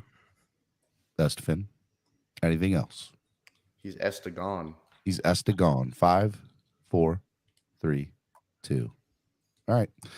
Let's bring on the next person. Mr. Batman 2423. What's up, Batman? What up, Steven? What up, Smoke? What up, Nando? What's up? What's going on, everybody? What is up, boss? Listen, good morning. Man, good morning, Batman. How are you, buddy? Batman? Good morning. Good morning. Let me pull over real quick. I got to address this. All right. Look, I understand what Estefan is trying to say, and a couple of the fan base, you want to see more. We wanted to see consistency. We wanted to see everything. We wanted to see him play a full season. We want to see him be consistent throughout the year. And I get that. I can't knock anybody for that. Listen, we've been plagued with horrible quarterback play for the last 20 years. And, for the first time, we see somebody that it can be that option for us. And I can understand the frustration with people just wanting to move the goalpost. I get it. I'm not going to sit here and hate you for it, right? But let's put some respect on the Samoan sniper. The kid is balling, man. Everything he does always has to be, but it was this, but it was that. Like, listen, a win's a win. We're winning games. I want to see the same thing he just did. Listen, not just from Tua. I want to see it from McDaniel. That play calling he did in that game, at times we were on spread offense, putting Gesicki in the slot. Listen, I'm done with this whole Gesicki trying to block, junk people trying to listen. Like Lewis always mentions, the dude's a pass catcher. Put him in the slot, man. That man eats. That's if he doesn't get traded today. I don't think he will, but if he doesn't get traded today, continue putting that guy in the slot because what he does, he makes the game open even that much more for Tyreek and Waddle. And Gesicki's going to get his own. So it's like, at the end of the day, I will say this. I said it yesterday. I don't know if you guys saw the post locker room thing where McDaniel was talking to the team where they're going to take some days off, right, before prepping for the game coming up this week. So I'm saying what I think happened with Greer yesterday. He got a little drunk on the plane, took a PTO day yesterday, and listen, he got to work at 5 in the morning. He drunk a little bit like Nando talk does. You know, he had a couple brewskis. He's I've catching done up it on before Halloween, too. man. So he took a PTO day yesterday. He stayed home, got to the office this morning at 5. I sent him a text. He said he's going to work, and I told him you better get something done, because if you don't do anything, you don't pull anything off for this team going forward, especially if you're going on this stretch where they're winnable games. Yep. Not saying it's easy games, but they're winnable games. You need to reinforce and bring some guys in. It's not about selling; it's about buying. And he's gonna do an injustice to this team if he doesn't bring anybody to reinforce this for this run. If we want to make the playoffs, it's not about winning we got to first get in the playoffs. Once we get in, you need to have a good run game. I like Mercer. He's 31 years old, but like I said yesterday, every time he runs the ball, I'm crossing my fingers he's gonna get up. And he's injury prone. I love him, but we got nothing behind him. Yes, I said that. We got nothing behind him. So you got to bring in a running back. Look, we're going to go in a bidding war with Kareem between us and the Bills. I know Camaro's out of it. We got to bring in a running back. I know that we don't want to do a 3-down back, but listen, we've been preaching, and me and Cap for Life have been saying this for about 3 years. We got to bring in a guy, especially for this run. Because, look, if we play the way we just did right now, oh, my God. If Mostert gets hurt, God forbid, I mean, we're toast. We're back to Chase Edmonds and Myles Gaskin. Exactly. And that's not what I want to go to. You need a power back. You need another How back. about this? The reason Mostert has to be on a pitch count is so he doesn't get hurt. Exactly. That's why he only gets 15 snaps a game, and that's it. That's the only reason I wanted Edmonds above him. But take me for this. Wouldn't you? And it's highly unlikely now, obviously, with Ingram being hurt with the Saints. But do you imagine if the Bills actually pull off a Kamara trade? Like, we're done. Like, it doesn't matter what we do this season. We're done. Kamara trade's not. I mean, we're not winning the division whether they get Kamara or not. Buffalo's going after. I'm talking about we're gonna go toe to toe, and now they got a run game going along with their pass game. Like, how are we gonna stop that, man? I'm not trying to sound like horrible, but even if the Bills get Kamara and we got Kareem Hunt, I don't even think that really closes the gap, though. But what if we don't get nothing and they do get Kamara? That's what I'm saying. Like that's we can't be sitting on it. We can't be sitting on it. Even if they have Kamara or not, like, do you think the Dolphins have a legitimate chance at winning the division? I don't think that's real. No, it's not about winning the division. I'm talking about if we face each other again in the playoffs. Do you think we would beat Buffalo in Buffalo? If we got a running back and they didn't, maybe. You know, like that could be something that's the difference maker, especially in Buffalo, where everyone's talking about we need that strong running game. We need that guy. And if it's a Kareem Hunt, or if we got Kamara somehow and Buffalo doesn't, I think we have a much better running game than them. Then they'd still be lacking their guy, relying on Devin Singletary. And we could hope that crispy Kareem crushes us through. That'd be so nice. I think Kareem would help us 100% down the road. I just think Buffalo. I don't see Cleveland. I think it'd help keep us competitive, at least, in that game. I'll tell you this, Steven. Their win last night made it unlikely we're going to get anybody from Cleveland. I don't think they're going to be sellers, but I will say this: their GM said it. They're going to lose Kareem for nothing at the end of the year. So if the Dolphins are really offering a 3rd rounder for him, and the going price was a 4th, you got to take it. Then you got to take it. You got to take it because you're going to lose him for nothing. Yep. And the Dolphins apparently did offer a 3rd. I think what I want to see today is Bradley Chubb. Bradley Chubb is the name I want. If we go out and get Bradley that's a big Chubb, name. I think we need a 1st rounder, though. Yeah, they want a 1st and some. Fine, I don't care. I'm willing to give up that Niners pick is going to be dog water. Yep, that's what I'm saying. That's what I'm saying. That Niners pick is going to be bad. Like, look, make sure we're on the same CMC. page. If I have a chance to go and get a Bradley Chubb for that 1st round 49ers pick, see ya. Bye. I just want to know when I'm talking about a 3rd rounder now. There is a situation with that though, because you bring in a Bradley Chubb, then you got to worry about an Ogba contract because he's going to be dished out. So what I'm saying is, can you incorporate him in a trade with that 1st rounder? Sounds horrible, but you got to do it. You can't eat up those 2 because he's going to get paid next year. Bradley Chubb's going on contract, right? He's on contract. You're 27 years old. 26 actually. 26. Bradley Chubb is worth $7 million this year, right? And we have $5 million left in the cap from what somebody said. 7.7. All right, so we should be fine, but Eric Rowe was a very interesting DNP. Very interesting. I see him being traded. Well, he's owed 4.5 on his salary. So yes, I think Eric Rowe could get released or traded. I think he's something's up with him because he tweeted out. he tweeted out, "It is what it is," and he got a healthy DMP when you need safety help. So it doesn't make sense. Something's going down with Rowe. It's gonna happen probably today, but something's going down with Rowe. And he's our tight end guy. I thought he was going to be on TJ Hawkinson. Like, that was very weird. But hey, I know you got a lot of people, man. Much love to everybody. Respect, Steven, you haven't. Tomorrow you dropping? You dropping the? I'm dropping some big news tomorrow, baby. So be on the lookout for the big news tomorrow. It'll be good stuff, man. You'll like it. Hey, let's cross our finger. I'm gonna call Greer around my lunchtime, man. Let's see what happens. Let's see what he says. But much love to everybody. Fins up, man. We need to make some moves. I'm gonna talk to him, man. I'm gonna tell him Pete sent me some station sources, so I'm gonna talk to him. Tell him Pete and his gas station sources need to know what's going on. They need to go up to getting a Tesla. That's what I'm gonna tell him. All right, much love, guys. Appreciate it. Easy, man. Be easy, boss, man. Miami Sports Music's #1 Miami fan morning show. Clock Blockers right here on the Miami Sports Music Podcast Network. I got Nando Talk. I got Nicky Smokes. If you guys want to get in where you fit in, the link is at the top of the stream. All right, while we're waiting for the next person to come on, let me ask you guys a question. The Miami Dolphins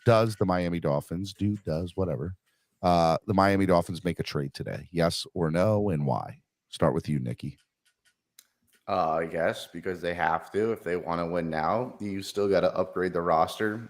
We've dealt with so many injuries. We're an injury away at pretty much every position on this roster, where if we lose someone, we're absolutely burnt toast. So whether it's a corner, a safety, a linebacker, a pass rusher, a lineman, a running back, the only thing you really don't need to go out and sign is a wide receiver. But this team 100% should make some type of move by 4 p.m. today. I don't see a world where they don't. We need to add depth somewhere for sure. At least. You think we can? I don't know if there's anyone to sign though. What do you mean? Maybe, The free agents right now. Free agent wise, I don't know where the Miami Dolphins turn. No, you got to trade. Oh yeah, for trade for sure. someone Now. I thought I heard you you're say not sign, picking yeah. up anyone off the waiver wires. I know. I thought I heard you say week sign 8, for that's going something. to change your season. I know. It's trade deadline day, baby. We gotta hopefully make a nice move. Would you rather see like a defensive? Kareem Hunt should be a Dolphin by the end of today. I'll say between defensive back linebacker or like offensive line running back. Which angle would you rather go down? I guess. I mean, obviously, I'd rather go edge rusher, linebacker. I think that's way more important. So, I think dishing out a 3rd-round pick for Kareem Hunt is like Bradley Chubb, the lowest risk with like the most guaranteed reward or return on your investment. Unless you get Chubb, I mean, that guy's a freaking monster. But then you have the whole Ogba problem. There's just a lot more that comes with it because then you're going to have to pay him after this year. Chubb, does it automatically make this defense like that much better? Like, does it put us in the next stratosphere? I mean, it would make our pass rush better. If we can trade Ogba, I think we can make a move for Chubb because, like, an argument, we just paid Ogba. There's no way we trade Ogba. Ogba's not getting traded, people. Why is that even? I heard that. Then why are you so caught up on Chubb? What are you going to do? Bench Ogba? Like, we can't play both Ogba at tackle. I don't care. Like, that's fine. Like, you can't play him over JP. We can deal with it. We can deal with too skinny. He's like 260, bro. We can't play D tackle. We're not trading Ogba though. But then there's no room for Chubb. What are you going to do with Chubb? Yeah. Just rotate him and Ogba, the guys that you're going to pay insane amount of money. Say if Ogba gets traded, it will be news to me. And from everything I have heard, Ogba's not getting traded. No, I agree. I don't think he'll get traded, but then I don't think we're dishing out like a first rounder and multiple picks for a rotation because then you're moving Jalen Phillips to the bench or you're moving Ogba to the bench and we just paid him. So then what? Like, where does he fit in? The linemen rotate more than anyone. Don't get me twisted. It doesn't hurt to have depth, but if you're giving up a first-round pick for an edge rusher, he's not a rotational edge rusher. You just paid Ogba a ridiculous amount of money. I don't think we'll trade Ogba. JP in the first round. So what are you going to do? Exactly. That's what I meant. There's just no room. Offered 2 first-round picks for Brian Burns from the Carolina Panthers. Where do they keep getting these draft picks from? And the Panthers storage. Panthers turned it down. Yeah, I mean, because like from 2026, 2027, 2028 picks. Yeah, exactly. They're like, no, thank you. We don't want to 5 years down the line, we'll bro. give you 2 first-round picks in the next 10 years. It's wild. Like, people finally caught on like, whoa, Rams, we can't take your first rounders. They're coming from the far future, and you guys are going to be contending. They're worthless. But it took them like 4 trades for people to finally realize what they were doing. I saw your tweet, Smoke. How the F do they have any picks left? It's crazy. I would love to see Kareem Hunt too. Somebody just said to the I don't see Cleveland making a trade. I just don't see that happening in any way, shape, or form. If you guys want to get in, hit the like button, donate to the channel, help the channel grow, subscribe to the channel. We're less than 300. We're a little over 300 away from 10,000 subscribers. So subscribe to the channel. Okay, want to make sure you guys get in where you fit in. All right, next question I have for you guys. The offensive line. I wanted to talk about Teron Armstead this morning. Teron Armstead has been such a valuable piece to just everything, to the offensive line, to the way the offense is running. One on the field. I know that Tyreek is absolutely amazing. No, I think Tua is. Do you think I'm serious? And I'm not even a Tua stan. What? When he doesn't play, we lose. QB is the most important position. And quarterback, I've said it before, is the most important position. Whether you think he's Josh Allen or Patrick Mahomes, or if you think he's Kirk Cousins, Jimmy Garoppolo, he plays, we win. Very simple. There are teams with starting QBs and there are teams without. But without Teron Armstead, I'm sorry, we're not as good. We're not even close to it. Teron Armstead is absolute dog shit without Teron maybe Armstead. One of the best. I mean, he's probably the best offensive lineman the Dolphins have seen in the last 20 years. Oh, that's a fair statement. Yeah. Right. Mm-hmm. You know, and night and day difference, bro. How many games has he even missed this year? Just the Jets game, right? Well, he left early in the Jets game. He started it. Which was the game that he missed completely? Was it the next week? It was Minnesota, right? Yeah, the Vikings game. Yeah, it was Minnesota. Yep. That was so bad. Is that what Brandon Shell? No, Brandon Shell didn't play that game, right? Bro, Brandon he's balling. He's balling. He's been very impressive. Get shell shocked, baby. Come on. You might have to just move AJ to left guard, which I've been calling for anyway. Dude, that's a t-shirt in the making right there, bro. Get shell shocked with a little Brandon Shell shirt right there. Too bad offensive lines don't sell tickets or merch. Yeah, I can't really get an artillery shell going on, man. It's not marketable, bro. Maybe if he was hitting C4 cans on his head, bro, then we could get a little something going for him. But he's been balling. Like, I think he holds that down. Like, that tackle spot is his. Armstead on the field is huge. Leadership. NFL rumors, 3 teams have reached out to the Jacksonville Jaguars for defensive end Josh Allen. Are the Finns there? Chiefs, Jets, and Dolphins. So they're not sold on Ogba because they definitely don't have a problem with JP on a rookie contract. That's interesting. Yeah, because I don't think we're trading Jalen Phillips. No way. Reported that? I'd be very surprised if we traded NFL Jalen. Rumors. It's not a blue check. It just says NFL rumors. But I've been following them forever. Don't do that to your people either. don't be giving them misinformation on NFL rumor mill. Or at least give that little tidbit that it's NFL rumors, non-checked mark. What I said. Yeah. NFL rumors. No. You gotta tell me that from the beginning, though, bro. Like you guys I remember thought Shefty was coming out here with those schedule leakers, and they made this whole fake page, and they had everyone freaking sold on all the on the schedule, and it was completely wrong. They just made it up. Let's play if it is. And then he was like, "I don't care. It was wrong." He's like, "I did this for the fun." And the Dolphins would now have been linked to 2 pass rushers, Bradley Chubb and Josh Allen. What would you say to that? Say that again. You think it's an indictment against Ogba? Yeah, because I don't think it's JP. I think JP's been phenomenal. And I think they're trying to make up for Ogba's terrible contract. That would be my guess. Yeah, that's what I'm saying. Like, if I know it like hurts us that, against or the those cap. reports are just not true whatsoever. Like 2 alternatives. I mean, some people don't follow the Dolphins, man. They could have forgotten that we just paid Ogba. You know what I'm saying? And they're just making reports, and then they're like, "Oh wait, why would the Dolphins trade there? It's way too much against the cap if they were to move this guy who they just paid." But if we do take that big move, like, hey, you never have enough pass rushers, though. But would you be comfortable if we did just move a first rounder for like a guy like Chubb or Josh Allen? Well, here's the thing: you'd have to move a first rounder and then get his contract worked out right away. Yeah, that's what I'm saying. And then having Ogba on the books, then having this big contract, and then knowing in like 2 years you're going to probably play Jalen Phillips. Like, well, that's why you would have to trade Ogba so it doesn't hit smack your cap. That's the only way. Because I'm pretty sure the Dolphins are like minus 23 million in cap next year. Yeah, it's not looking I'm pretty pretty sure the for us. Fins are broke. Yeah. Oh my god, it was nice being one of the richest teams in the NFL for a while, man. But I guess that's what happens when you bring all the good talent in. Finally, you got to go Good broke. problems. Cap's fake. They figure it out. Doesn't matter. Yeah, the Rams have fake draft picks. The Saints have fake cap space. When I've said Yeah, that, the on Saints show, were I've supposed to gotten be called out. bankrupt this year. they're negative net 90 million. They can't have anything.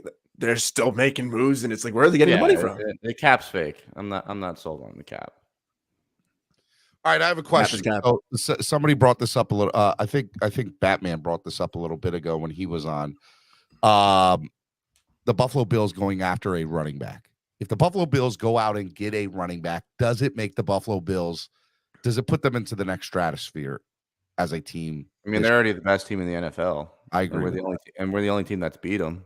Correct. So great testament to the Dolphins. But I already think they're the best team in the league. Whether they get Kamara or any other running back, whoever the hell they get, it don't matter. Like that team is already disgusting. I personally think Cam Akers is going to get traded away. He's terrible. I would pray that the Bills get Cam Akers. That would make me happy. That would make them worse. I saw Tux name us for Cam Akers. I wouldn't be too happy with that. But Mike McDaniels gets the NFC West backs. if that's the move Chris Greer came up with. Well, you got Chase Edmonds, Sony, Raheem Mostert. Like he has his eyes on NFC West. That's where Cam Akers is. Like that's where he belongs. He's in the same category as Chase Edmonds. I'm sure Sean would call me like, "Yo, come on, Mike. This is not the guy." No, trust me. Trust Uncle Sean. It's Hunt or nothing, unless you want to be a savage and somehow get Kamara. But by all means, would you use the 49ers first round pick on Kamara? Just like straight up. You should use the 49ers pick to upgrade somewhere. Yeah. No, that's a very interesting question, Nando. Would I use the 49ers pick for Kamara? Like I know Sony got drafted like 30th overall, 31st overall, and that's where the Niners are going to pick. You know what I'm saying? That's what I'm saying. If you think we can get Bijan, if you think we get Bijan at 30, that's different. But if Bijan goes earlier, then what are you using that running back spot for? Because not like Alvin Kamara's come every once in a while. Like you're hoping you drafted Bijan Robinson, so he is Alvin Kamara-esque. And Dolphins don't draft running backs anyway. That's valid. They don't. They really don't. They're like running back. Nah, we're good. John Avery, I feel like, is the last one that I remember. Couldn't even remember. I know there's been one since then. 7th round Garrett Dokes, baby. Did we draft Ronnie Brown? Right. I don't know. Did we? I know he came from Auburn. I think Lamar Miller is like a 4th or 5th rounder, man. Lamar Miller from Miami. All right, let me bring on. We got somebody in the back room. Big Philly 305. Good morning to you, Big Philly 305. Welcome to CLOCKBLOCKERS, man. What's going on, man? My first time on. Hey, man. Welcome, baby. Welcome. You're hey, man. Talk, Nicky Smokes, and myself. What do you want to talk about, man? Floor is yours. Well, no, I was actually commenting. I was responding to Ronnie Brown was a first round draft pick, and I think Lamar also was top 3 rounds. Lamar Miller. We do draft running backs. Gaskins is another running back that we draft. We just don't spend. That's right. We just haven't. You're dope. 7th rounder. Yeah, 7th round. We just don't spend early picks on running backs anymore. That's what we don't do. If you notice, like a lot of our previous drafts, we don't really early. You sound like you're out of time. Oh, there we go. Can you hear me? Yep. Okay, yeah. My bad, man. I'm at lunch, so it's lunchtime. But yeah, man. So we typically don't spend early round draft picks anymore on running backs as much as we used to. But 100%. But I want to see that Bradley Chubb. I would like to see that Bradley Chubb's trade is the trade I'm looking for. If we do move. Damn, we took Ronnie Brown 2nd overall. Oh my yeah.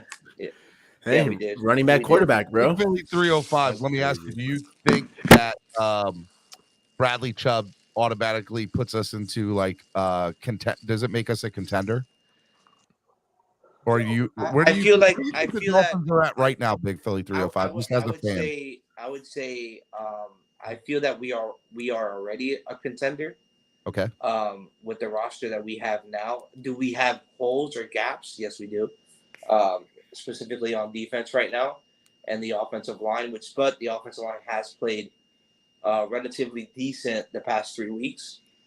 So that's encouraging. Hopefully, we'll get Austin Jackson back soon enough, and hopefully we can get Byron Jones back. But I think that our biggest need right now is the defense. So I think that you bring in a guy like Chubbs that can add another element of pass rushing to this defensive to this front seven. It's gonna significantly increase our defense because it's gonna help out our corners too. We already have issues at corner right now with the lack of depth. So with Bradley Chubbs applying more pressure, along with Jalen Phillips on the other side, then you're gonna have Melvin Ingram rotating in with these guys, and then you have Van Dinkle on passing downs. So it's just gonna look a lot better for that front seven. That'll be a big boost, bro. Big boost. Yeah, it's going to be a massive boost if we were able to. But again, this. Hello, you there, Big Philly? I'll always wonder, but again, what? Who got him? Who got Big Philly? All right, Big Philly. 5, 4, Big Philly. 3. Can you guys hear me? Yes. You guys hear me? There you go. Oh no, I got a phone call coming in. I don't know. It was weird. But what was I saying? He said, yeah. So, but again, it's more of does Chris Greer want to trade away a draft pick? He doesn't like to trade away draft picks. Well, I mean, that's the only. I mean, look, there's other capital we have within Gesicki and Byron Jones, and Yeah, but they Wilson. clearly said they want a first round pick for him. yeah. That was Okay. clear as day. They're not taking any other offers than a first round pick, and then some. Yep. All right. Anything else you got, Big Philly 305? That's it, man. Thank you for having me on, man. I Thank you for appreciate it. coming out, man. Come back on again. Sorry. First time, long time. Let me ask you guys a question because I got Robert in the back. I'm going to bring Robert on next here in a minute. Let's talk about Gesicki. Does Gesicki get dealt today? Nope. Big Mike getting more TDs, man. I wanted 4 catches, 38 yards, 2 TDs. He had 3 catches, 38 yards, a TD. That's all we need him to do, bro. Just get a couple catches, but yards, but mainly in the red zone. What's the most touchdowns Gesicki's ever caught in a season? I think 7, 8. He's going to break that this year. I was saying, if he gets double Based digits, on I'm your- happy with that. He breaks that. We'll check right now, though. I'm convinced he's going to have 8 or 9, like 8 or 9 What's he minimum. at right now? 3, 4. 4. Oh, so I wish he had 7. His highest career, I think, is. No, wait. This has got to be. Oh, I'm looking at just this year. My bad. It said 4. That was terrible. It's 4. Hold on. Keep talking. What? All right. Well, I mean, look, I'll say looking this. for stats. I mean, if he keeps on going the route he's going, here's what I saw on Sunday. 6 touchdowns. 6 touchdowns. He beats that by far this year. Number 1, if he stays. 2020, 6 touchdowns. He's going to beat that by far. Number 2, he wasn't playing tight end on Sunday. He was playing from slot a lot. He was standing up. They stood him up. And I said last week, if you stand up Gesicki, then I have no problem keeping Gesicki. And that's what they did on Sunday. He didn't play from the tight end. He played Man, many from, strengths. I mean, that's what I'm saying, right?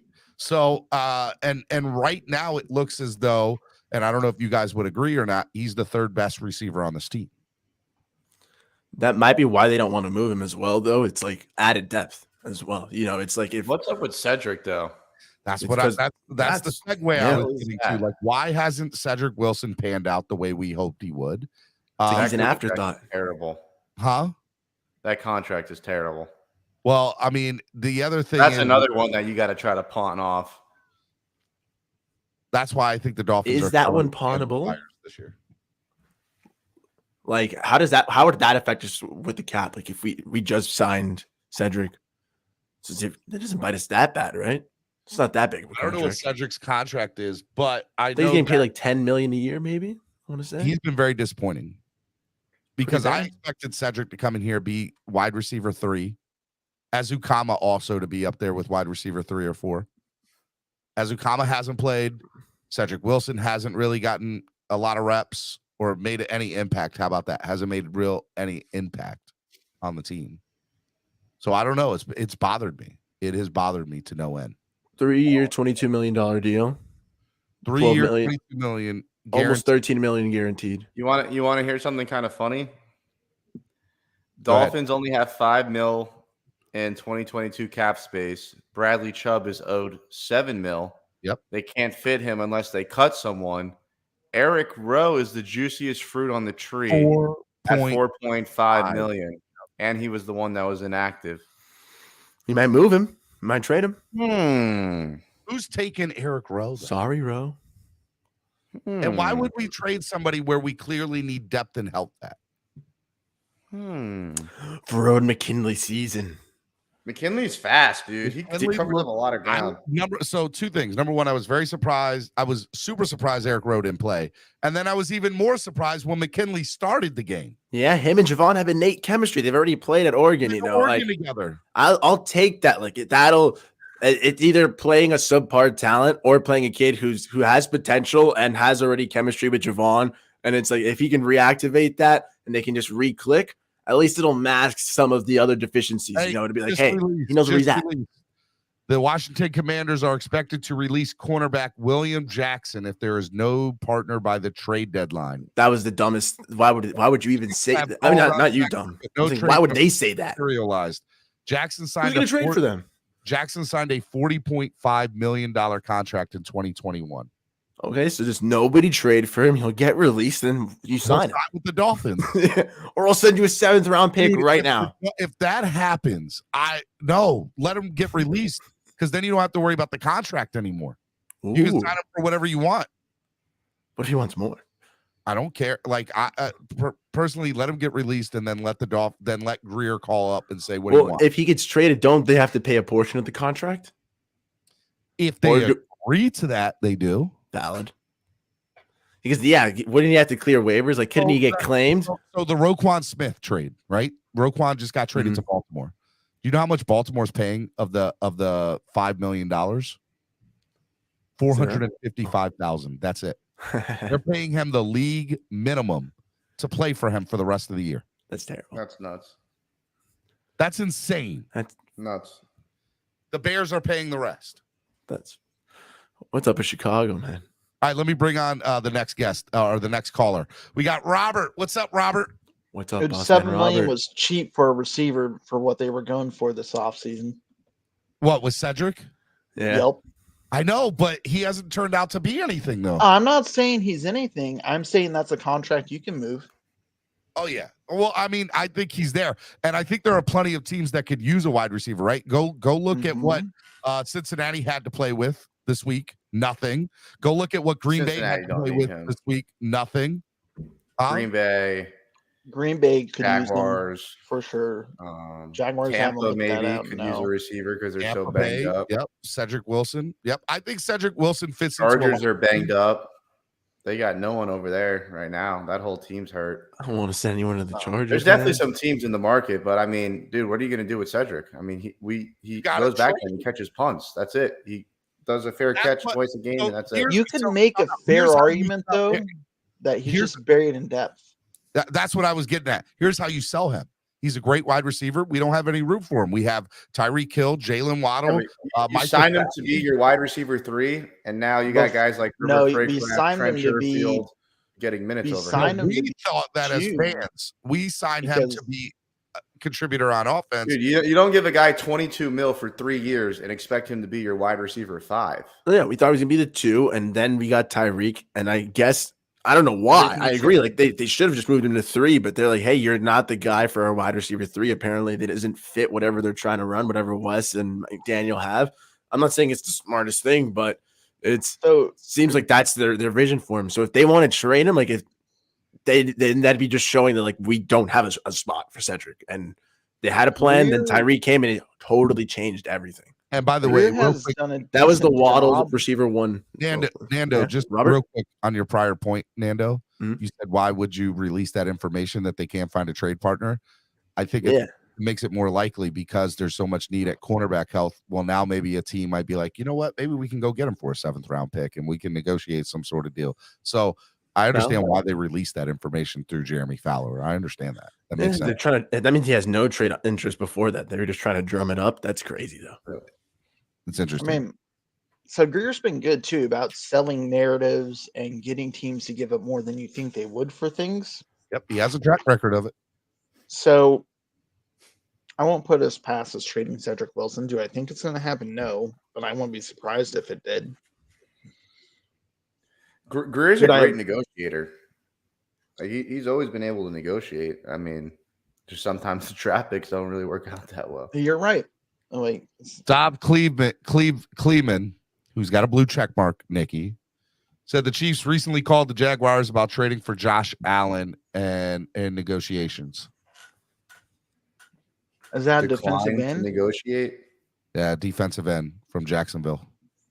The real Josh Allen. No, you're saying they weren't enticing. They weren't even answering the phone from KC. Well, I mean, I'm reading it right now. Chiefs recently called the Jags about Josh Allen. That's all I see. Where do you see that? Well, it says KC's looking to add a pass rusher. I take that as that they're either I negotiating. thought you said the Jaguars shot them down. That's not what this said. Well, that's not what That's this what said. I thought you said. I No, thought you that's said what I the heard. Jags were like, no, we're not trading him. No, I didn't say that. Okay.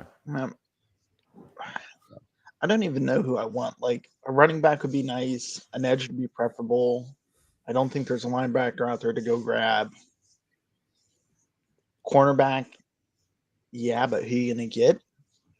Like, there's pipe dreams, but they ain't gonna happen. Just that William Jackson thing. Honestly, Yeah. that's the only hope. What do you do in a market though where there's no sellers but 1 million buyers? And so when you like, to me as a GM, you know, you have to, you're not the only one that's calling about William Jackson. You're not the only one that's calling about Steven, Bradley. you don't participate in that market.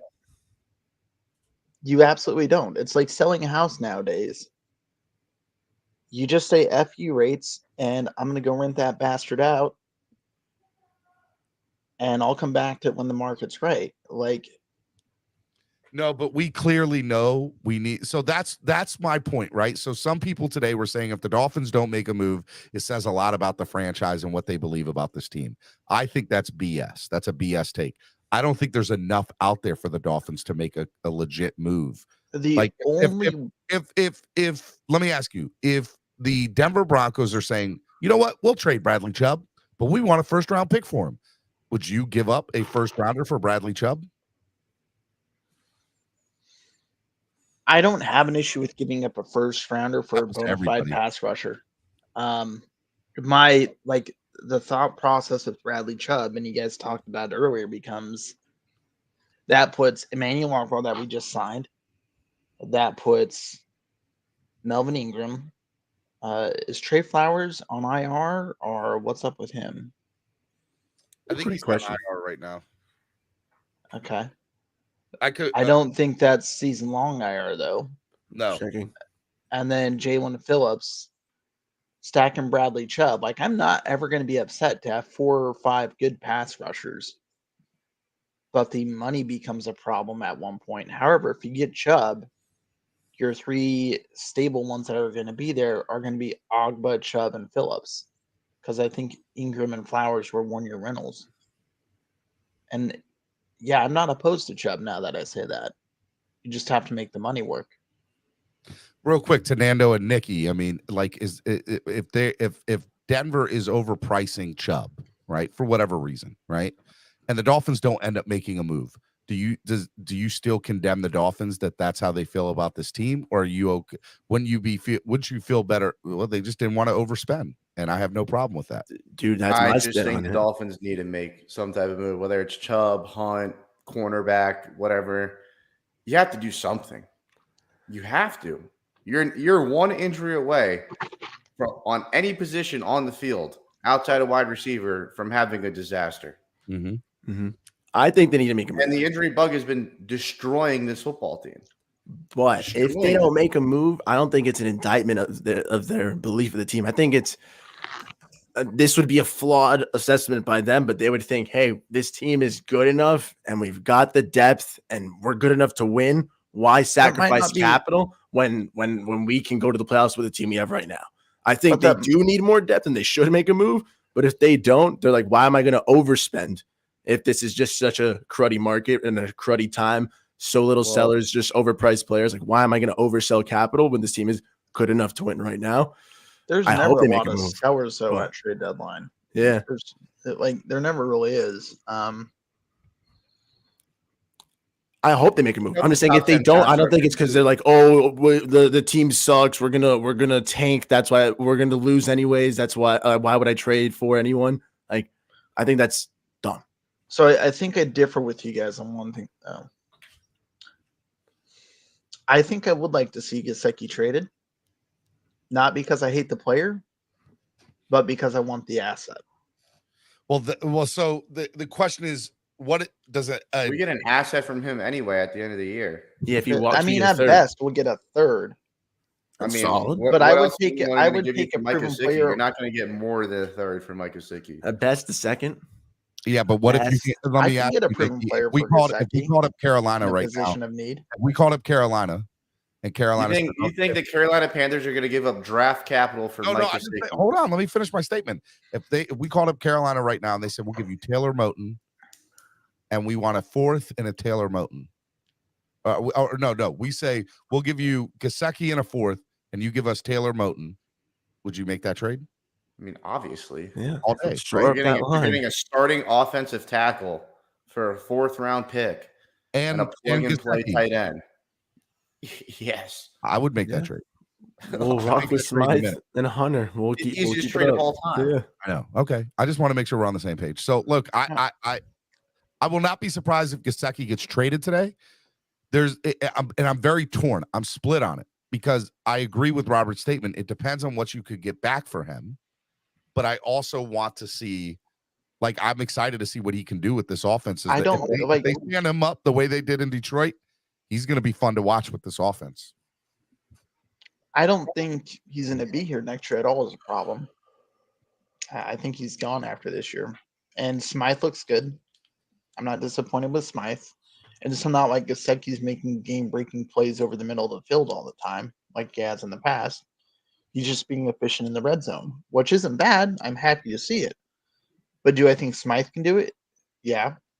Have we seen it from Hunter or Connor? No. Yeah. All right, Miami Sports Music's #1 Miami fan morning show, Clock Blockers, right here on the Miami Sports Music Podcast Network. Robert, anything else before I let you go? I got a couple other people in the back. I'm just happy we haven't heard anyone say trade to it today. There we go. Huge, Robert. I appreciate it, buddy. Love you, man. Be good.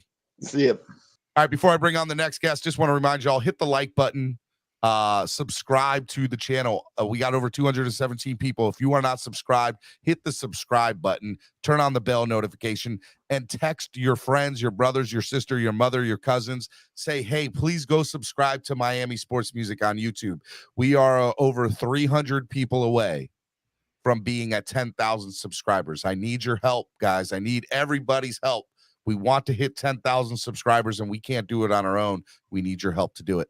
And I want to remind you guys, if you donate in increments of $20 today, every $20 increment of donation, you will be entered to win a Javon Holland autographed jersey giveaway that I will be doing this afternoon on a separate stream later this afternoon. I'm going to put in all the donations from this past week, including today, yesterday, and today. And any $20 donation that you enter into today, you will be in the wheel to win a Javon Holland autographed jersey. Okay. Courtesy of ZSM Sports. All right. Let me bring on my man, Chris from the Fins Tailgate, El Capitan. What's up, El Capitan? What's happening, guys? What's happening, Morning, Nando? brother. How are you? Nicky? Good to hear from you. What's happening, guys? Oh, boss, man. What's happening? So, I agree with you. I don't think it's an indictment if the Dolphins don't make a move. I think what it would do is signal that they're all in, especially with the quarterback and coach. But, look, we could be making a bad purchase and costing us our future in some ways by giving up a first for a guy like Bradley Chubb or something like that. Do I like the idea? I mean, yeah, man, listen, give me a pass rusher. I would love that, especially with how Ogba's been not performing, I should say, lately. But I'm not a guy. I don't like giving up first round picks personally. I know we've had our struggles with them, but I never was on board on giving something away. Now, if you're talking about a blockbuster move where they're sending Gesicki somewhere and a first and getting, something back and a player, then yeah. And that's kind of the move I would look for from Chris Greer, something that would really be something shaken up. The only thing I've heard that was something that was an offer that the Dolphins put, because I guess they've been in really heated talks about Hunt, was that they wanted a fourth. Dolphins don't have the fourth to give them. So they were going to give him a third, Sylvan Ahmed, and they would get back Hunt in like a fifth, I think it was, which I'm game with something like that. That's beautiful. But I like the William Jackson news you guys just said. That would be dope. Let me get that guy on the market. I know they're also looking at Isaiah Wynn for a depth guy, the tackle from the Patriots, who is probably going to get clipped here, or at least put on the practice squad sooner rather than later. The Dolphins should be able to snag him up. But, there's, look, some teams are going to make trades, and that's going to, in return, someone's going to be put on a practice squad or cut, and we're probably looking, again, at bargain shopping. But I don't want that to be like, oh, Chris Greer ain't doing his job, blah, blah, blah, blah, blah. You got to be shrewd. And I think it was Robert that just said it, that, in a housing market with interest rates the way they are and how expensive houses are, you got to really be well off to be purchasing a house right now. You know what I'm saying? So fact of the matter is that we lost a first round pick because of what happened. So that takes a lot of wiggle room. And we've only got $5 million in cap space. So we got to remember, anyone you get drafted here, anyone you get traded here, first thing they're going to want is to work out their contract stuff.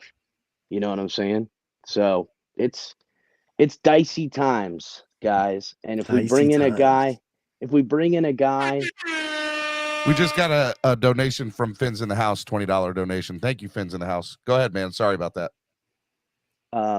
What, you got Cap for Life donation? The future is now. Stop being afraid to be great. So that is exactly the point. They make a trade and make the move. It'll signal how the organization feels about the coaching staff, the quarterback. And I feel like in some ways we're hoping for that to happen, because then we'll be like, hey, franchise quarterback is in the building, franchise coach is in the building, that we can expect to fall in love and stay in love with these guys the rest of this year and next year because of how they've pivoted. But again, doesn't seem like that's going to happen, does it? So I don't know. So let me I just want to clarify from you, El Capitan. If the Dolphins make no trade today, you are not going to condemn them as a franchise. No. I mean, look, I understand their desire to remain flexible. You know what I'm saying? Their desire to remain flexible. Listen, I am, especially with Tua and the clinic he put on Sunday, I feel far and away better about our quarterback situation as far as having answers goes, but we don't have definitive answers. And let's just be clear. There's still questions that the organization has about him. And why force yourself into a box by making a move, mortgaging a first round pick? Because really, you got to think too. You got Christian Wilkins, you've got Mike Gesicki, you've got tons of other single contract guys, and you got young guys on the roster that could be, coming up in the future that you might want to retain and stuff like that. You go ahead and say you bring a Bradley Chubb in here as a guy that needs to be signed. Now you've already begun forcing yourself to start to manipulate the cap. You kind of said, we're in the 3-year window today. This is year one of the 3-year window, and you kind of force yourself in that situation. It is kind of I don't know, like kicking the can down the road in a sense, but that doesn't mean we're not going to be competitive this year or, make a great playoff run or anything. What you do by making a trade and giving up a first round pick, you kind of force that into your situation today. You know what I'm saying? Rather than having the option at the end of the year to either pivot, whether it's a different coach, a different quarterback, what have you, or double down and say, hey, we're all in with the coach. We're all in on this, and let's build for the future. And the 3-year window starting next year. That's just how I perceive it. So, but not now. Look, they make a big time blockbuster trade, and somebody comes into Miami like Alvin Kamara, say they give up a first for him, and he's here. That's going to signal to me that, hey, we are now, the 3-year window is today. They're going to probably, if Mike Gesicki's still here, they're going to try to figure out a way to keep him. You know what I'm saying? They're probably going to figure out a way to either extend Christian Wilkins or franchise tag them and say, hey, this year, next year, and the year after that, we're riding out with what we got. Right now, if they continue going the way that it is, they can pivot in a big way on both sides of the ball with guys and numbers. That's just how I'm assessing it. Hey, yo, Stephen D, I got to run, brother. I appreciate you for having me on. No, Love Nicky, all you this guys. is your day, man. I appreciate it, man. Guys, go check out the Smoke Show over on YouTube. Go check out Nicky Smokes. Follow him on social Boss media. man smoke. At Nicky I'll see you, Smokes. Nicky. I gotta link up with you, Nick, sometime, man. We've been trying to work it out. We gotta figure it out. I know I'm a little later than you usually go. We'll have way to too figure late. it out. we got to get early. I'm in bed Love by you, 9 Nicky. Be o'clock. good, Tom bro. Brady diet. All right, boys. Peace. Later. Peace, boss. All right. Anything else, Chris, before I let you go? No, man. I'm anxious to see what happens. You know what I'm saying? And 4 we'll see p.m. how is that the works. trade- 4 p.m. Yeah, is the man. trade deadline. That's where That's we're right. at. Which I think Two is- little paths we can go down. it is what it is. But we'll have to see what happens. I'm excited about it nonetheless. I think it should be good. All right, Steven. I'll see you, brother. Love you, Nando, brother. Be talk good, to you man. later, bud. Guys, go Hey, check hey, out the Capitan. Tailgate. Make sure you Easy, guys go boss. check them out. They're absolutely amazing. Thanks, brother. Over there, you need late night, content. Shenanigans. Late night vibes. Trying to use the correct adjective there, El Capitan. Yeah, Vibes. you can use a lot of them. You can vibes, shenanigans, madness, and Late night. and late Post- night Post 10 loving. p.m. They got the stuff, man. Since Tailgate. It is post. Some late night It's post 10 p.m. stuff, bro. Getting through my homework, get a little debate going, and gets me nice and awake, bro. Yeah, I definitely keep it interesting for sure. There we Thanks, go. guys. We'll see you guys. Easy, man. Easy, boss. All right, Miami Sports Music's #1 Miami fan morning show, Clock Blockers, right here on the Miami Sports Music Podcast Network. It's Hot Take Tuesdays. We just had our one co-host bounce for the rest of the day, but we're going to be on for another 30 minutes. We're here till noon. We'll bring you right up to the top of the hour. I got my man Carlito Sway. Carlito, Thank you for waiting, bro. How y'all doing? how are you, man? I feel great. The Dolphins are feeling great, man. Looking great. I'm so excited, man. I'm so excited because it's finally. I think we finally arrived. People are paying attention to us, and it's well deserved, man. Well deserved. I do think we do need to make a move. We'll talk about that in a second. But listen, the first move I'll make at the end of the season is sign Tua for an extension. I think he's the franchise guy, man. I really do. He showed me enough, in my opinion, to keep it going. Hey, Dolphins just made a roster move, nothing big or nothing truly major. We have placed offensive lineman Liam Eichenberg on injured reserve and activated offensive lineman Austin Jackson off injured reserve. And they have also released quarterback Reed Sinnett from the practice squad. Reed. I feel bad for Reed Sinnett, man. No. It's crazy. He's going to go back to the Eagles. Like, hey, who wants me? You guys want me again? What's up, guys? Nah. Yeah, they love Gardner Minshew in Philadelphia. That's it, man. Minshew mania. But back to us, man. I think, I think that's a good move too. I think, hopefully Eichenberg gets better soon, man. But he wasn't, shaking anything. He was actually reminding us of what is it, Jesse something James, right? Is that his name? What was this guy? Davis. Jesse Davis. That guy, man. He was horrible last year. And So bad. He's doing the kind of like the same thing, And it's not his fault. It's like his second year, or something like that. So it's probably tougher for him. Yeah. But I think Austin Jackson, we'll plug him in there. He'll do a good job. I think before he got injured, he was actually doing pretty well.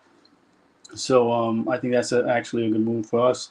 But I think the Bradley Chubb will be key, man. I think it's one of those things that people are like, oh, I don't want to give away a first round pick, but at the same time, like you're getting back one heck of a talent, and we need that, man. We can't go on through the rest of the season only getting I think we're the bottom half or one of the last of getting rushing pass rush. It's horrible, bro. It's horrible, and you can never have too many defensive ends that get after the quarterback. Case in point, like the New York Giants when they won the Super Bowl, Tampa Bay, when they won the Super Bowl, all these, guys, they were rushing the quarterback. They were going at it. They were, doing big things. And that it starts with the pass rush, especially if we're not going to have, we're going to have first year or undrafted, guys, cornerbacks, we need the pass rush to help those guys, I think just real quick to comment on the paying the Tua situation. you got to understand a couple things. The number one, quarterbacks are going to get paid in the NFL. That's just what's going to happen, right? Like they're going to get their money. They're going to be there. And to that, all that being said, okay, the NFL is about to have a new TV deal. All right, and more money. And I believe that over the next 2 years, we will see the salary cap significantly get increased. Not a little bit, significantly. Your quarterback's going to get paid no matter what, Carlitos. Just understand that, okay? And the numbers that you're hearing, those are numbers that I think in the next 2 years, they're just, I wouldn't say they're going to be on the low end, but I think when it comes down to it, let's play this out, okay? Let's play what if, and let's play this out, Carlitos. If the Miami Dolphins go on to win a playoff game or two, they make us, a deep run in the playoffs. Tua is healthy the entire rest of the year. You then say, okay, Tua is the guy, right? That's one. And then Tua's got one more year left on his rookie contract, if I'm correct, right? Or is it one or two more? Nando? One, and then I think you do the 5th-year extension. You do the 5th-year extension. So then it's 2. Yeah, exactly. Like so you don't have to pay him right away the $40 or $50 million because that's what it will demand of a quarterback of doing that.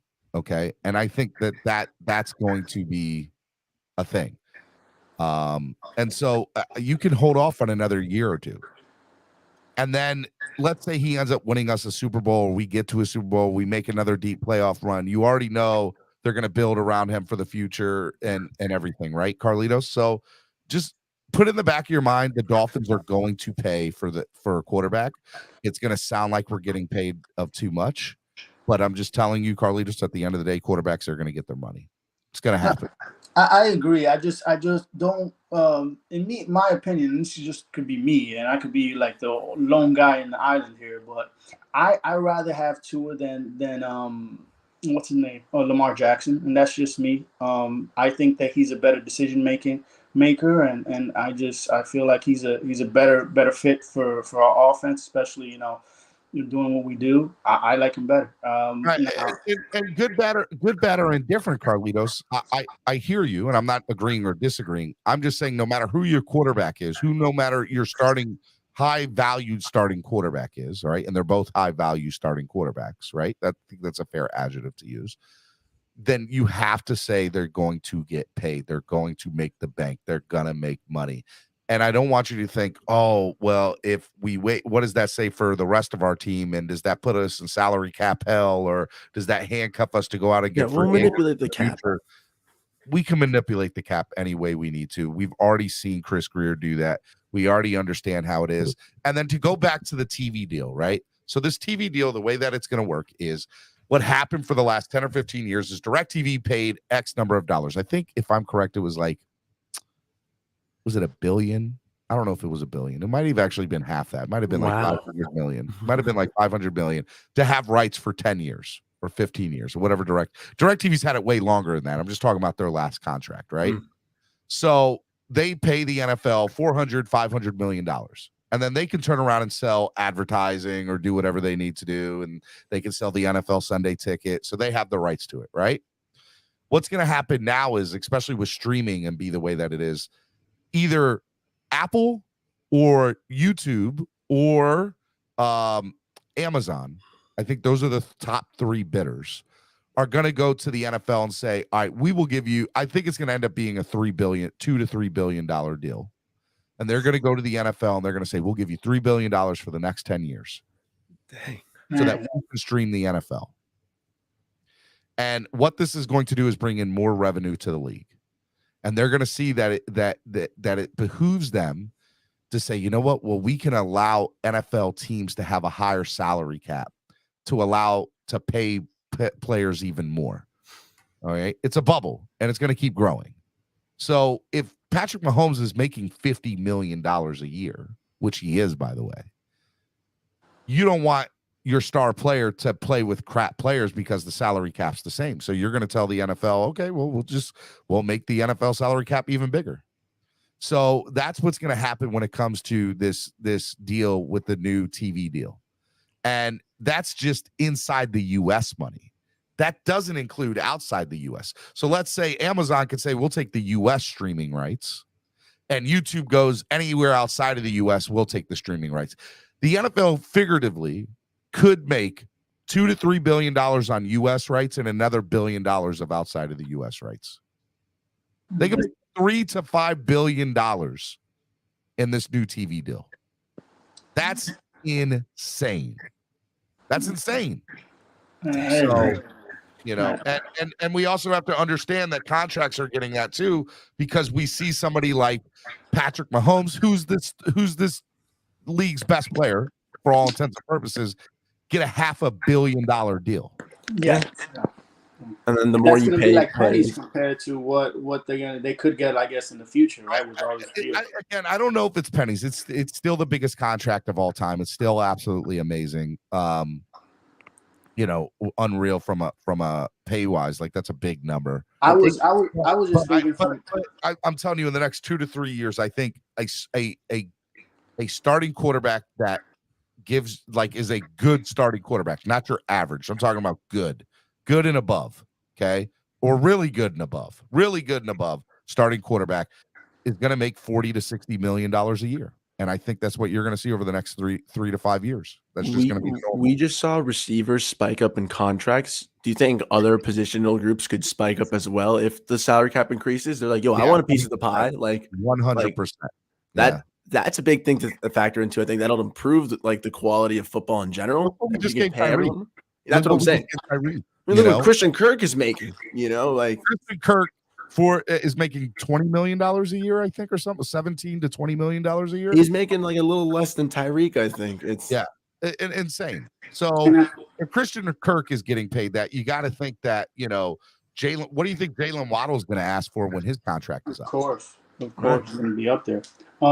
That's something that I think the Players Association is as well going to get together. 23 for Kirk. $23 million for Christian Kirk. That's crazy. He's getting paid half of what Patrick Mahomes is getting paid almost. That's insane. That's what I'm saying. You don't think like a guy like Jamar Chase is going to hassle the Bengals? The Jacksonville Jaguars is almost getting paid half of what Patrick Mahomes is making, and Mahomes is the best player in the NFL.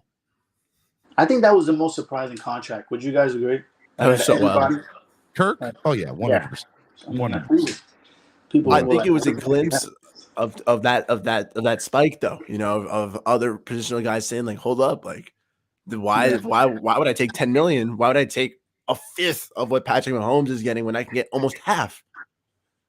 Yeah. So, I was just saying that about Tua to sign him at the end or at the beginning of the next season, just because for the extension, just because I was thinking about like the Dak Prescott deal when they didn't sign him and he cost them so much more money.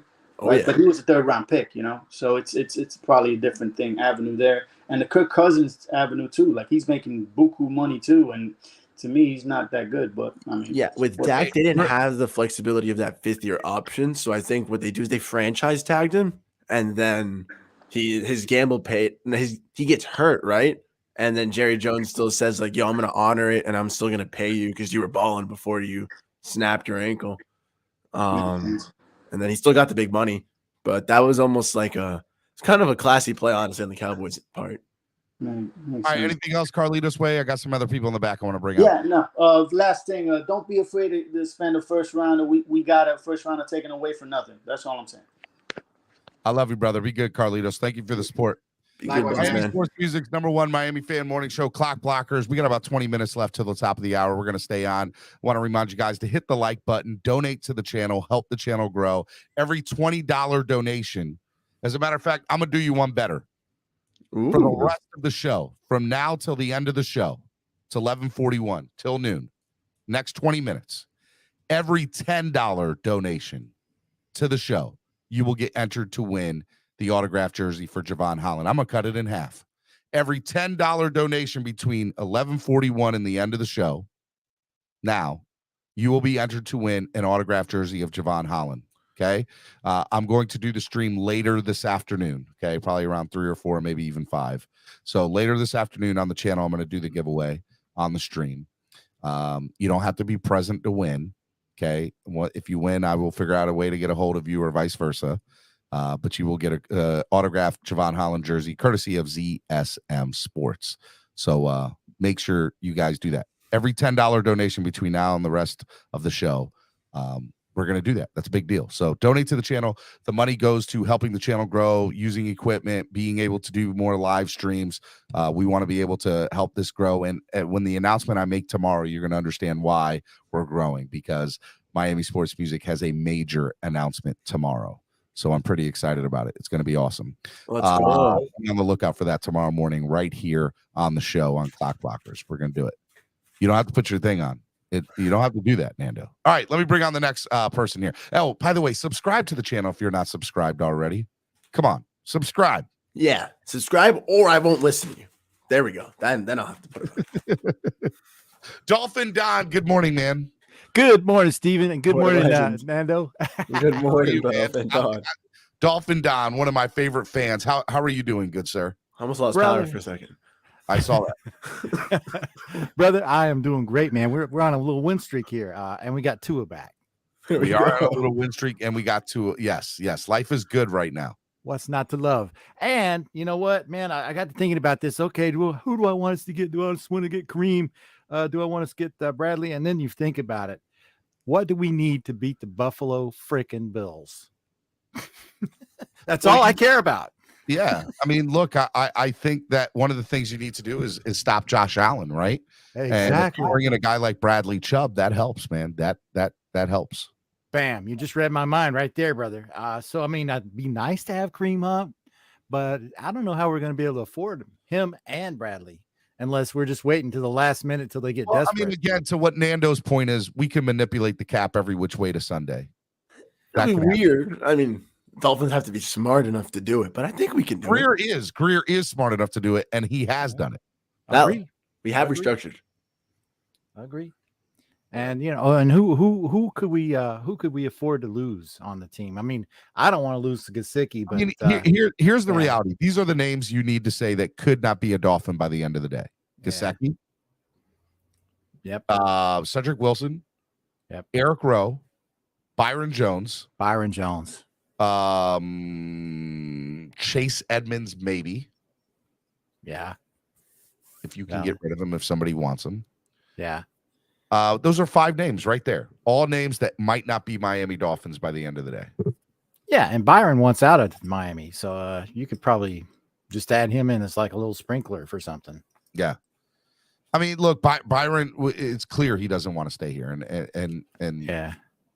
It's frustrating because I know he would help this team, but it's definitely something where you can see. And so, look, I think in order for the Dolphins to make the moves they need to make, you understand, in order to get something, you have to give up something. And I need Miami Dolphin fans to understand this. We're either going to give up draft capital, or we're going to give up players, or both. And that's going to happen in order to bring assets over to make this football team better. It's going to happen. Yeah. And to that point, my vote is for Bradley Chubb. And the cap thing, though, man, like, yeah, I know we say like we'll manipulate and stuff, but can we even sign him? Like, I don't know.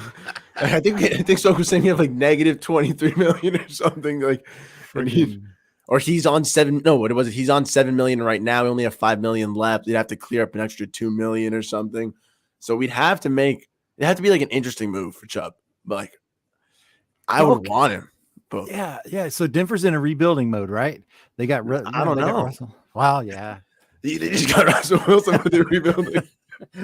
I hate Russ, man. Like, that's one guy that I've always, since 2015, since he threw that game-losing interception and gave Brady another ring. Dead. To me. Dead to me. Dead. I had 2 Patriots fans next to me watching the game in my buddy's like movie room. Dead to me. Dead to me. John Ruiz just donated $10 to the channel through Cash App. Let's go, John. John will be entered to win a autographed jersey courtesy, Javon Holland autographed jersey courtesy of ZSM. Remember, every $10 donation between now and the end of the show, you will be entered to win a Javon Holland autographed jersey. So donate to the channel, help the channel grow. Dolphin Don, let me ask you, man, if the Dolphins don't make a move today, do you think it is an indictment on the team? As a fan, would you be upset? Not at all, man. I think we're at the grocery store and the prices are just too damn high. You're not wrong. I love that. I love that particular the way you said that. I agree. I think we're like, man, this is insane right now. The prices for everything, and there's not enough sellers out there. There's not enough sellers. There just isn't. You know, inflation, man. We're in an inflation market right now. Sometimes you just don't buy milk, bro. We wanted Cincinnati to win that ball game last night because it would have put Cleveland in a position to be like, all right, well, we just need to start trading some people.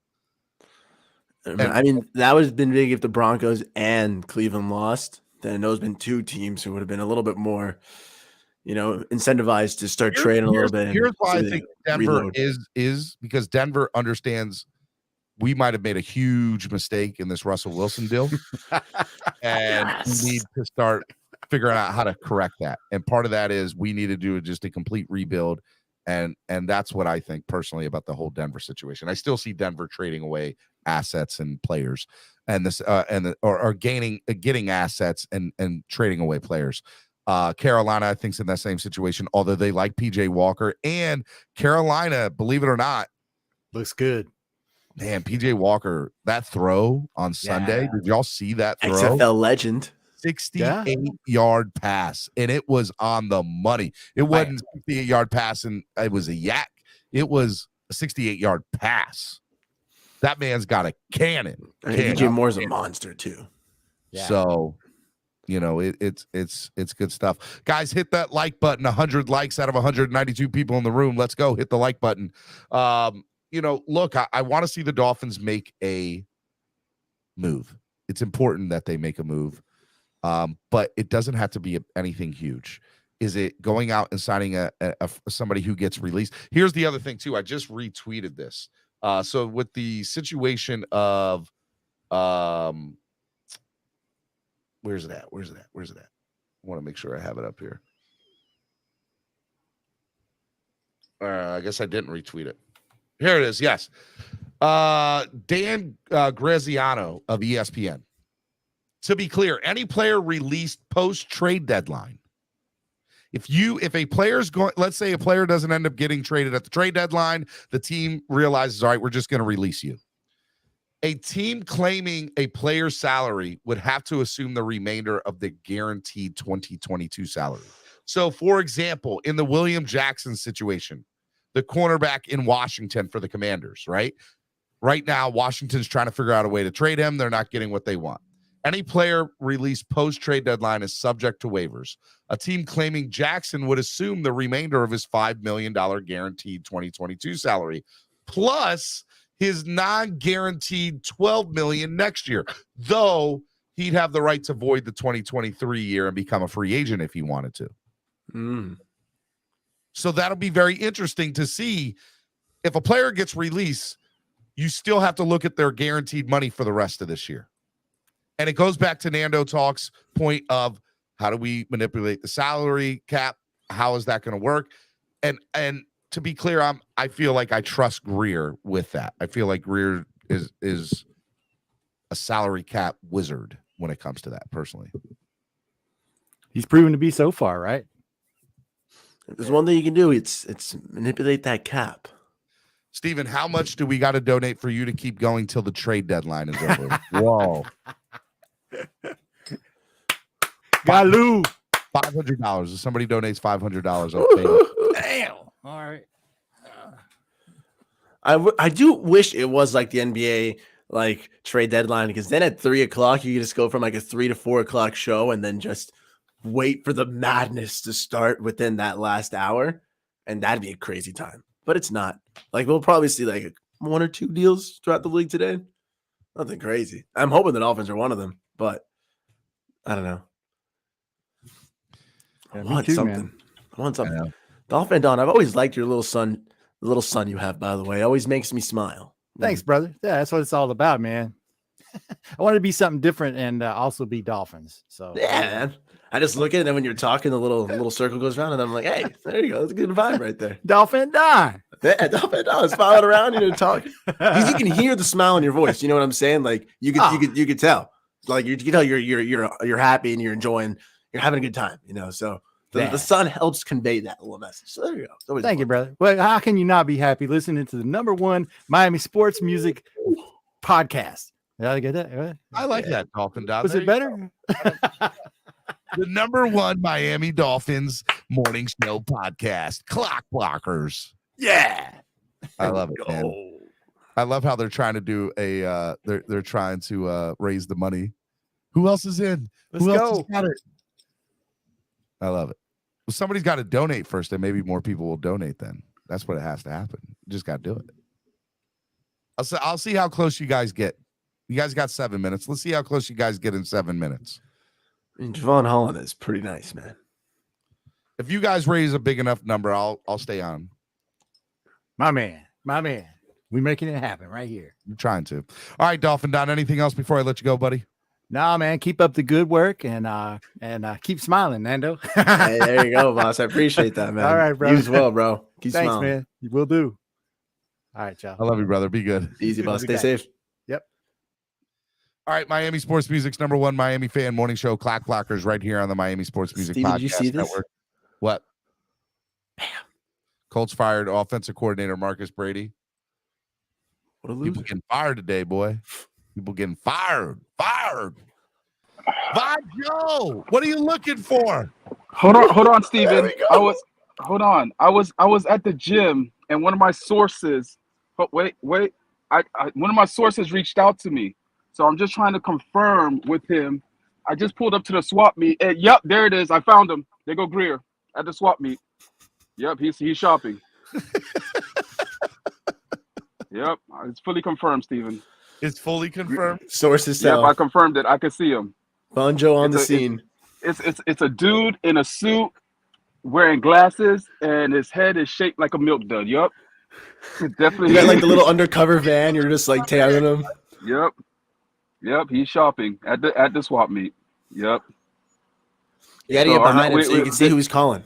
There's gonna be some news coming soon, Steven, because we're picking up some players right now, right here at the swap meet. I think he's looking at one guy with it looked like the guy has a cast on. I don't know. Wait, no, that's a peg leg. Yep. I think we're getting a D-end with a peg leg and an offensive lineman in a wheelchair. I don't know how that's gonna work, but hey, he's shopping. He's going making back on the moves. team. He's making moves. He's making moves. Return of We're Jesse making Davis, moves, man. Exactly. We're making moves, Steven. I'm happy. Look, I want to see. I'm excited. Do you think that the Dolphins are going to make a move today, Vonjo? I told you we're making moves. I just confirmed it. You just confirmed it. You just confirmed it. We're making moves, man. I'm excited. Will be somebody like Bradley Chubb. Who? Chubb. I said the swap meet, Steven, not the mall. The swap meet.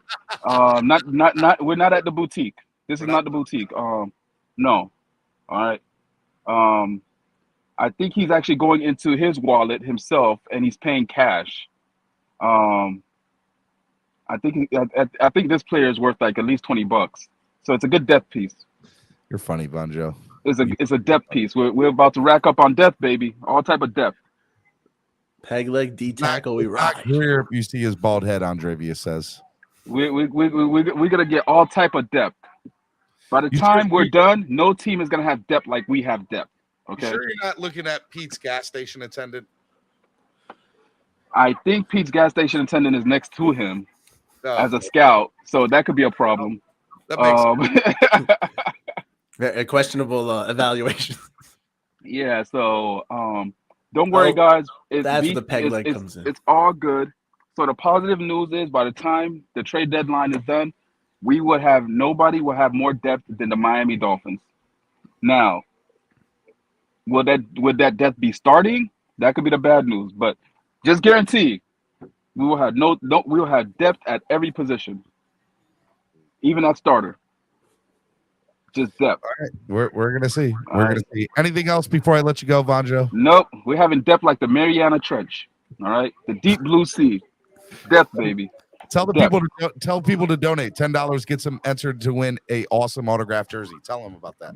Exactly, guys.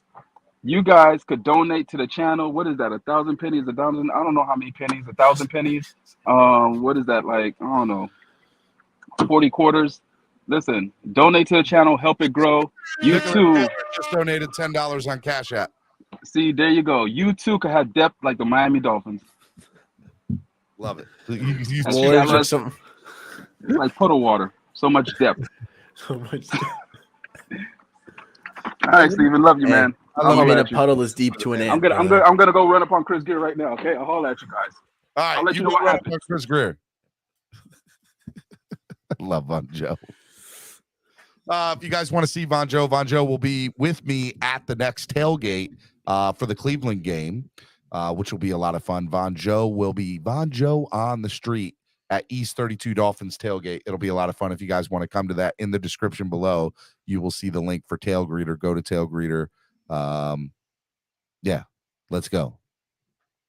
All right. Hey, any $10 donation between now and the end of the show, I think it started at 11:41. If you donated any time between after 11:41, you will be entered to win a Javon Holland autographed jersey, courtesy of ZSM Sports. We will do the giveaway. We will do the drawing later on this afternoon. It'll be good stuff. I'm excited about it. Hey, let me ask you, Nando. All right, there we go. Carlos Rodriguez, you guys are awesome. Every time somebody donates, I play the air horn, which I love. Go. I love, man. It's gonna be good stuff, man. I'm excited about it. What do you think about the Miami Dolphins and this coming up game? I wanted to ask Nicky this. Just do a quick pregame, a preview of the Bears game. What are you looking for from this Bears game? Well, I want to see the Dolphins continue to play good offense, but complimenting football. Like, I understand McDaniel was saying that we can turn it on when we want to. I want us to turn it on. I want us to keep it up, play a lot cleaner, less penalties, just keep reducing those and beat the Bears. Like, that has to be a win. They just traded Roquan Smith. They're clearly punting on the season. I'm not afraid of Justin Fields. This is a game where if we beat the Lions, who I actually think are better than the Bears despite the record, we have to beat Chicago. Like, it's time. The Dolphins have to just continue the road to 8-3, man. I was originally saying like a 38-20, Steven, but now if they're trading Roquan, who's like the heart and soul of that team in the defense, I want the Dolphins to still put up a 30 burger and hopefully the Bears do nothing. 30 piece. 30 piece. 30 piece. Sorry. It's 40 burgers, 30 piece. I apologize. I know. Get it right, Nando. That almost is a timeout in itself right there. But that I want us to just build upon this Lions game, and just keep activating that offense. Let Tyreek get smashed through 1,000 yards right now. He's right there. I know. It's so crazy to think that at the end of this, Tyreek Hill is on pace for more than 2,000 yards this season. He's going to smash Calvin Johnson's record. Yeah. And the other thing that's absolutely crazy from this too is we're going to have two wide receivers probably over 1,000 yards, which is not probably should, over 1,000 yards. That's wild, right? Yeah, no, it's I mean, we potentially get. I think how it'll end up is it'll be like 1,800 or 1,900. I think he'll get close to that. I don't know. It'll be very. I don't know. I mean, regardless, Calvin did it in less games, so it's a whole different feat in itself. We don't know when he'll break it. That is valid. That is an awesome point. If he does break it earlier, then it's a whole different story. But regardless, it's a monster season, and we were talking about destroying narratives for Tua. Dude, Tyreek, like, hats off to him. Like, that's why, like, I like what Nicky was saying about like Tyreek being like one of the best, if not the best receiver. Like, people were saying, oh, he's a product of a QB, he's a product of a system, that he's not going to even get close to 1,000 yards. He's about to get 1,000 yards in probably the next first quarter. One more quarter of football, and he's about to get there. He gets 1,900, like you said, bro. No, it's insane. Oh my God. Like, that's if somebody had told me and week 9, worth every penny. Your wide receiver will be owed over 1,000 yards, and your other wide receiver will be leading. Is Jalen leading the league in touchdowns? Who's leading the league in touchdowns? Let's go. NFL touchdown leader. Dun, dun, dun, dun. It's my favorite part about getting this phone set up as my camera is now I can actually use my computer. Touchdown leader. All right. 2022. Oh, this is getting me receiving TDs. Oh, where did TDs go? Stephon Diggs, Travis Kelce have 7, Jamar Chase 6, Jalen Waddle has 5. Jalen Waddle only has 5. I feel like he has more. Never mind. I thought he had more. Maybe- Stephon is leading with 7. Yeah, Stephon and Travis Kelce have 7.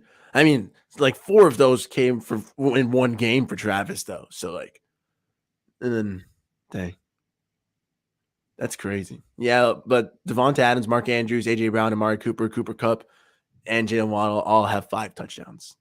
I know it's absolutely amazing to see where the Dolphins go after this, because I think that the Dolphins have a lot to prove and show, and I think that we're going to see a lot of really cool stuff over the next few weeks. And just quick, my takeaway, from this Bears game is, I think that we're going to win. I think we're going to win big. I think it's going to be a lot of fun to watch, and I'm pretty excited about it. So, all right, Miami Sports Music's #1 Miami fan morning show, Clock Blockers, right here on the Miami Sports Music Podcast Network. Let me bring in one more person before I'm going to end it with somebody. We'll see how quickly he stays on here, see if somebody pays to maybe kick him off, but we'll see. The guy waited for like an hour. I waited till the end. I let all the other Dolphins fans come on. Mark from Bills Mafia. Mark. Good morning, Nando. Good morning, Steve. You're a trooper for waiting, man. I wanted to be respectful. What's up, buddy? You take a look at the Hill trade. That's a win-win for both teams. Kansas City's not been negatively impacted by Hill's loss, and the Dolphins have been substantially enhanced by gaining Hill. So that's one of those ones that works out for everybody, and I'm really happy to see that. So they go down. We're now 3 hours and 56 minutes away from the trade deadline. Nothing happening throughout the league. I did see a commenter posted that Austin Jackson has been activated from IR, so that's good news that he'll be back later on. And I don't really see a whole lot of trades going on because, as you guys have been saying, it's pretty much too high a cost for the players that are out there. Chubb is, I've heard from multiple sources, is staying in Denver. That's not going to happen. Denver's not going to make a move because they think they're in the wild card race. Cleveland's win last night probably kills any Kareem Hunt trade or any other trade. I know. That was Jacobs isn't going any place in Las Vegas, and I think if I just don't see any significant trades. Washington wants to get rid of Jackson. They may want to get rid of Antonio Gibson. I know that Antonio Gibson was talked about a little bit as a viable running back threat, but then he was projected maybe to go to Buffalo, but Cook played really well Sunday night, and I think they're not going to make a move at all there. If they do anything, they're going to go after a wide receiver because their receiving core after Diggs and Davis, and I mean, they got some nice pieces, but I think they need another wide receiver because it's not enough from what they have right now, in my opinion. And the Dolphins, Rowe's contract is hard to eat if you want to bring in another safety, and I can't see cutting a safety when there's so much injury in the secondary. So I think William Jackson may be in play for the Dolphins, but that's where I see it. And then I don't think Carolina's going to move any of their significant pieces. So what do you guys think? And by the way, I do think the Dolphins are going to crush the Bears on Sunday. I think that the Miami Dolphins. Let me start with the NFL and just the trade deadline in general.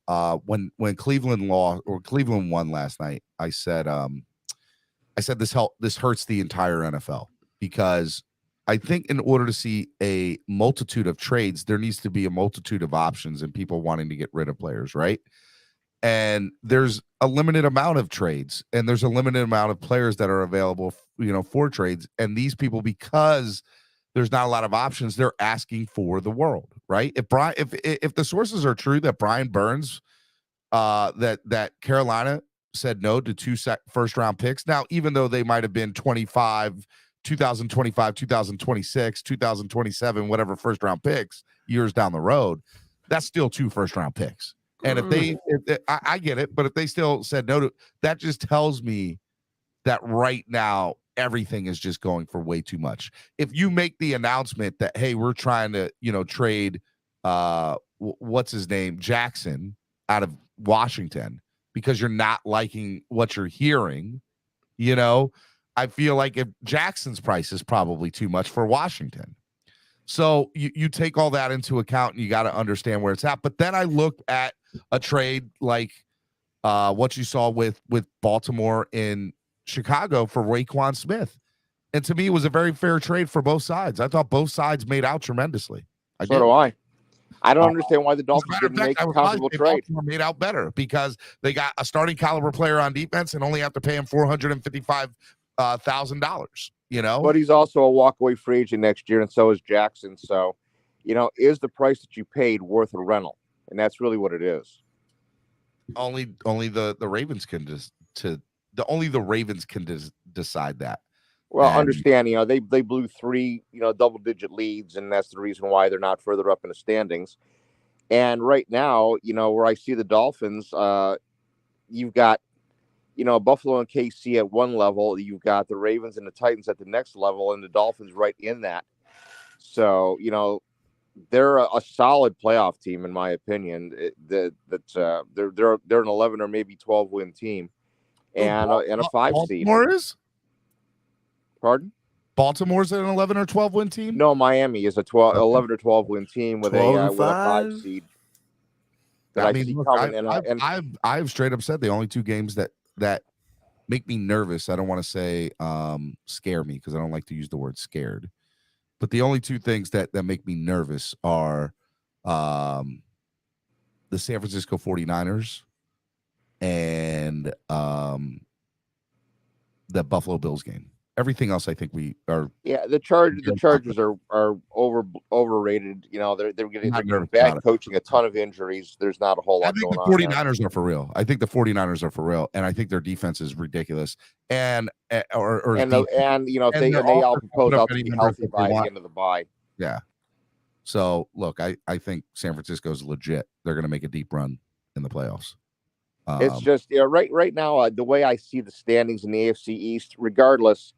It to me, it looks like Kansas City is a smidge better than Buffalo. It's hard to really make that call because the Chiefs have, picked up a receiver that hasn't really done anything but has great potential. And I think the Bills are lacking a wide receiver. That's why I kind of think that they're going to sign OBJ sooner than later to get him to play in December. And, Miami, I just don't see anything less than an 11-6, 12-5 season. And even if you lose the 2 nervous games, that's still 11-5. And who else are they going to lose? No, it would be 12-5. It would be 12-5 if 12. Yeah, who else are the Dolphins going to lose to on their schedule? I don't see anybody. Rest of the season, probably only Bills and maybe the Niners. Bills as viable Bills games. Niners are the only 2 games that seriously make me nervous. That's it. Yeah, Cleveland could be a little thorny, but they really can't throw football. I'm not worried about Cleveland. Yeah, and then of course there's and I think New England and the Jets are both substandard. So yeah, it's like 2 games in my opinion that are potentially problematic, and I don't see any reason why the Dolphins don't win at least the first round playoff game and go into the divisional round. I agree. Hey man, if all goes well, I hope you're right. Anything else you want to say before I let you go, Mark? Nope, that's really about all, and just wish you guys the best. And I'm a Bills fan primarily, so I don't really want the Holland jersey, or otherwise I contribute to you, but I may contribute anyway and not ask for the jersey.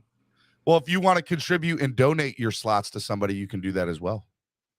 Maybe I'll do it to Von Joe. Von Joe's been a wonderful kind of guy, and I think he merits maybe some extra consideration. Well, whatever you donate, remember $10 a slot gets you a slot in there. Yeah, let me go ahead and donate 10 and put it in the name of Von Joe.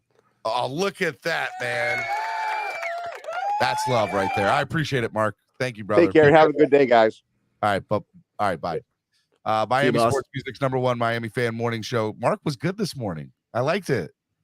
Helping out the Von Joe boss, man.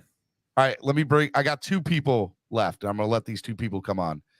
Next person I'm gonna bring on, y'all know them. All right, we got 3 people. I don't know. People want to keep coming in. Y'all keep on extending it. Donate to the channel if you want me to keep staying on. Come on, donate. Let's go. Time is money. Money is time. And donate. Pete, what's up, Pete? Pete, you got to take yourself off mute. Pete, I brought you on. Can't unmute your guests. Their mic isn't connected. We tried. All right, Pete. Going once. Going twice. All right. Manny. Good morning, Manny. Good morning, sirs. Good morning. How are you? How y'all doing? How's the stream going? Pretty good, man. Doing good, boss man.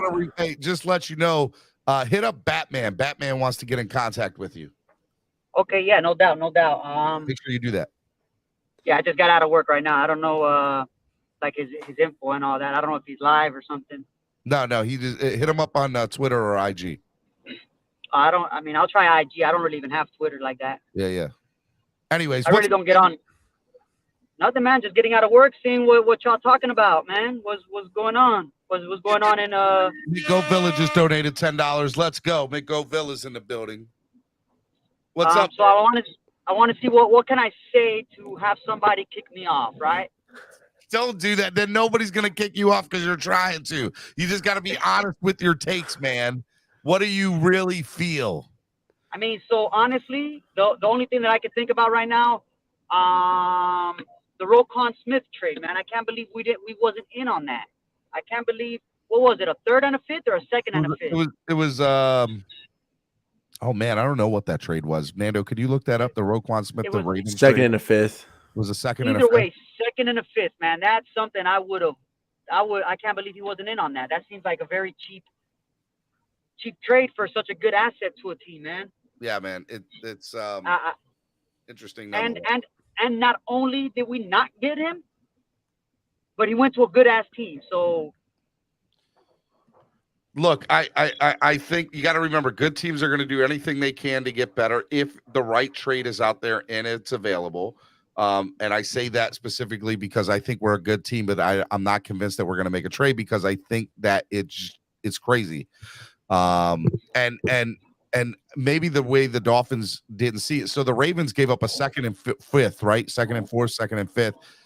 But it's only for the rest of this year. So they gave up a second round pick to make a run at this thing for this year. And the Dolphins might have said, no, that's not worth it. You know? I mean, you're right. I mean, that's crazy. I mean, I'm gonna go back to to Jerome Baker's contract, man. Get rid of that guy and bring in someone like Roquan Smith, man. You know, or even get rid of him and Landon Roberts. Get rid of both of them. I don't know. That'll be enough money to. I know. Bob Joe agrees with you about. Didn't Landon Roberts start the game with like a taunting penalty on like the kickoff or something? Yeah, I'm not sure. I was so mad. I mean, spat out my shot when that was happening. I mean, I like Roquan Smith, and I think that would have been a good trade. I'm wondering who else are they giving away? If we could, like, make a deal with the Bears, maybe get Eddie Jackson for the low, maybe give them like a fifth round or something. I think that it's a bad thing to be wrong. I love it, man. Okay. All right. Miami Sports Music's #1 Miami fan morning show. Anything else before I let you go, Manny? Because I want to let some of these other guys get in before I get out of here. I mean, nothing much, man. Love what you guys do. I love what you do. We're gonna win. We're gonna win this week for sure. You know, I got this one as a lock. It's a lock for yes, sure, man. Sir, 6-3, baby. I love it. I'm not gonna, predict a 40 burger, but I'm gonna predict a 40 burger. I love it. I'm not gonna do it. I'm not gonna do it. Hey, I'm gonna do it. I'm gonna for everybody. 40 burgers for everybody for the rest of the season. Every game, 40 burgers. Don't do that. Don't do that. All right, Manny. I love you, buddy. Be good, man. I love you too, guys. Appreciate it. Easy. All right, Miami Sports Music's #1 Miami fan morning show. Pete, good morning, Pete.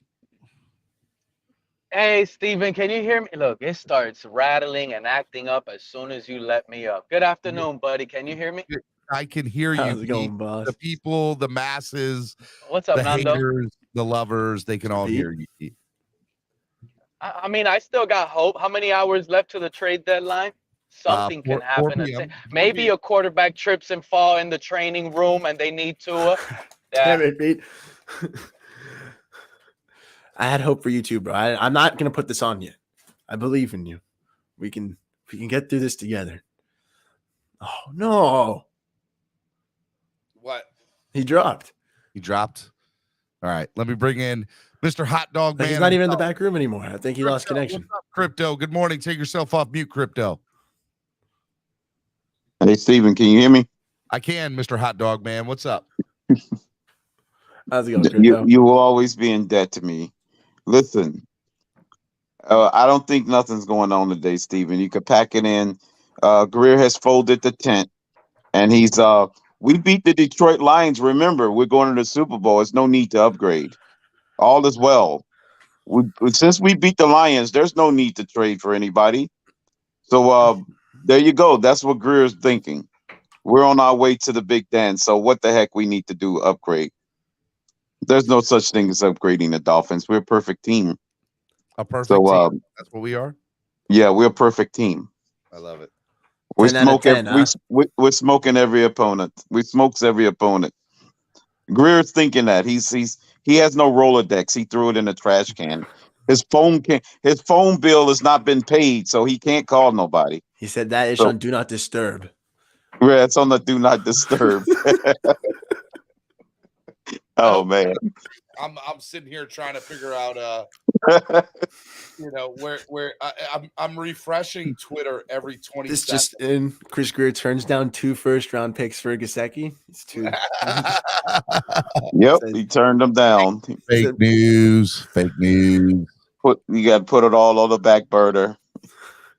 He just missed the call. He was like, nah. Season Yeah. at 401. Hey, is it bad that I'm like literally refreshing Twitter every 40 seconds, every 30 seconds? Didn't I know that's happened Steven, before. But You like, talk oh, about we 3 almost hours and freaking and 42 minutes. That's not happening. I'm gonna be glued to my phone for the next 3 Did- hours. Did that happen in 3 the hours and NFL? 42 minutes is not happening. Did it happen That in the would NFL be- or the NBA last year? Some team That's was the like, definition of an 11th hour. they're like, we try to get a trade done like at the 11th hour, and then 401 hit and we couldn't finalize it or something, or like one of the teams didn't accept in time. Like that would be a Dolphins move, bro. That would be It so was. dumb. Like, Nando, hey Nando, I had a question for you because you How's it said going, boss? something about Detroit area. Oh, yeah.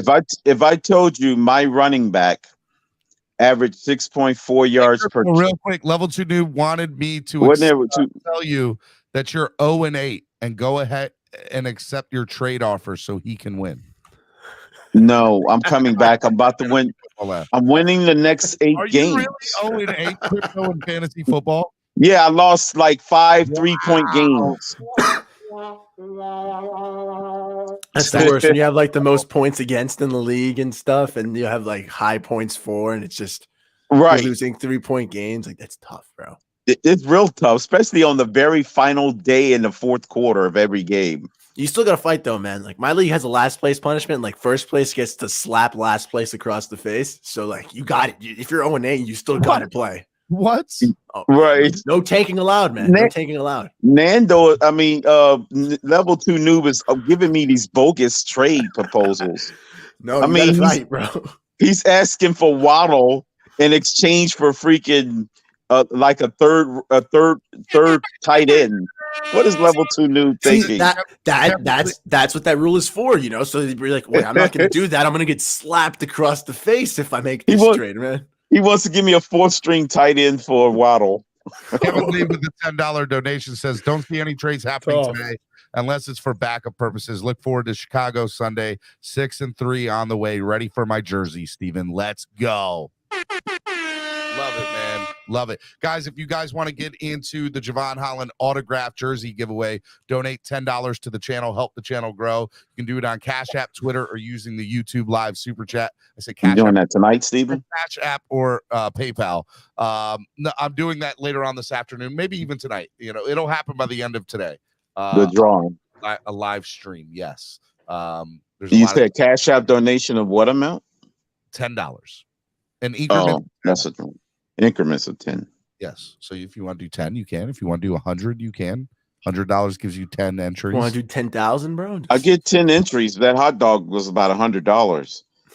Hey, you know, crypto, I can't help you there. Okay.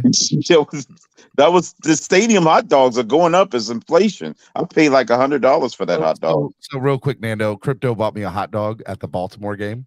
Damn. Which, by the way, we will forever have that together. Like Crypto and I are for like our Dolphins relationship is like set in stone. Yeah, I am hearing about you guys shared a hot dog. Your Well, relationships. we also sat next to each other on the greatest comeback in Miami Dolphins history. So we were valid, bro. Those are we times experienced that the bond greatest men, comeback bro. in history. Yep. I mean, look, We're Fins fans. Crypto is going to remember two things: how great Tua was in the fourth quarter and that amazing comeback, and he's going to remember that Stephen D owes him a hot dog for the rest. Dude, of the you should have invited him. You should have Exactly. invited Crypto to the Steelers game, bro. They were doing that 75-cent hot dog or whatever. I know, and then I could have got him the 70. You know what, Nando? What? Crypto It was missed out. 75 cents. Yeah, they're doing 72 price. It was What? like $1 for a 12-ounce Pepsi, like 75-cent hot dogs, like Oh my god. cent popcorn. Quarter. Oh yeah, man, it was that's awesome crazy. class last week, but it was sick. It was so cool. Man, We each got like 2 hot dogs, a Pepsi, bro, for like $3 a person, man. Oh, you were vibing. it wasn't Nathan. Don't tell me it was Nathan's hot dogs. No, I they was don't- too drunk to tell, bro. I don't know, man. I just No. know I saw hot dogs. I gave him like $5. I was like, keep the change. Give Keep my the 2 hot dogs. That would have been better if it was Nathan's dogs. That would have been perfect. Man, They I would've tasted delicious, went man. down. It's the first time I eat a hot dog without ketchup since I was like 4 years, or ketchup, mayo, mustard, whatever. Since I was like 4 years old. No relish. No I had relish. 2 dry hot dogs, man. That wasn't a different. I Oh. was on a different plane on the Steelers game, bro. So Yeah, you had to be drunk not to have no relish on your hot dog. I said 2 dry hot dogs. It was perfect, though. All right, Yeah. Crypto, before I let you go, I got some other people in the back Wait, room. he I said wanna he run had by. something to ask, but I don't know No, if he's still there. yeah, I was asking you about the game of if you had a running back that had 6.4 yards to carry, 160 yards on would you think that team is in command of a game if they're running the ball that efficiently? I don't know about 6. I guess we're talking about Jamal Williams. Did he ball out that hard? No. I'm just saying no. Oh. He didn't. His opponent did. That's what I'm saying. One of his opponents had that against them.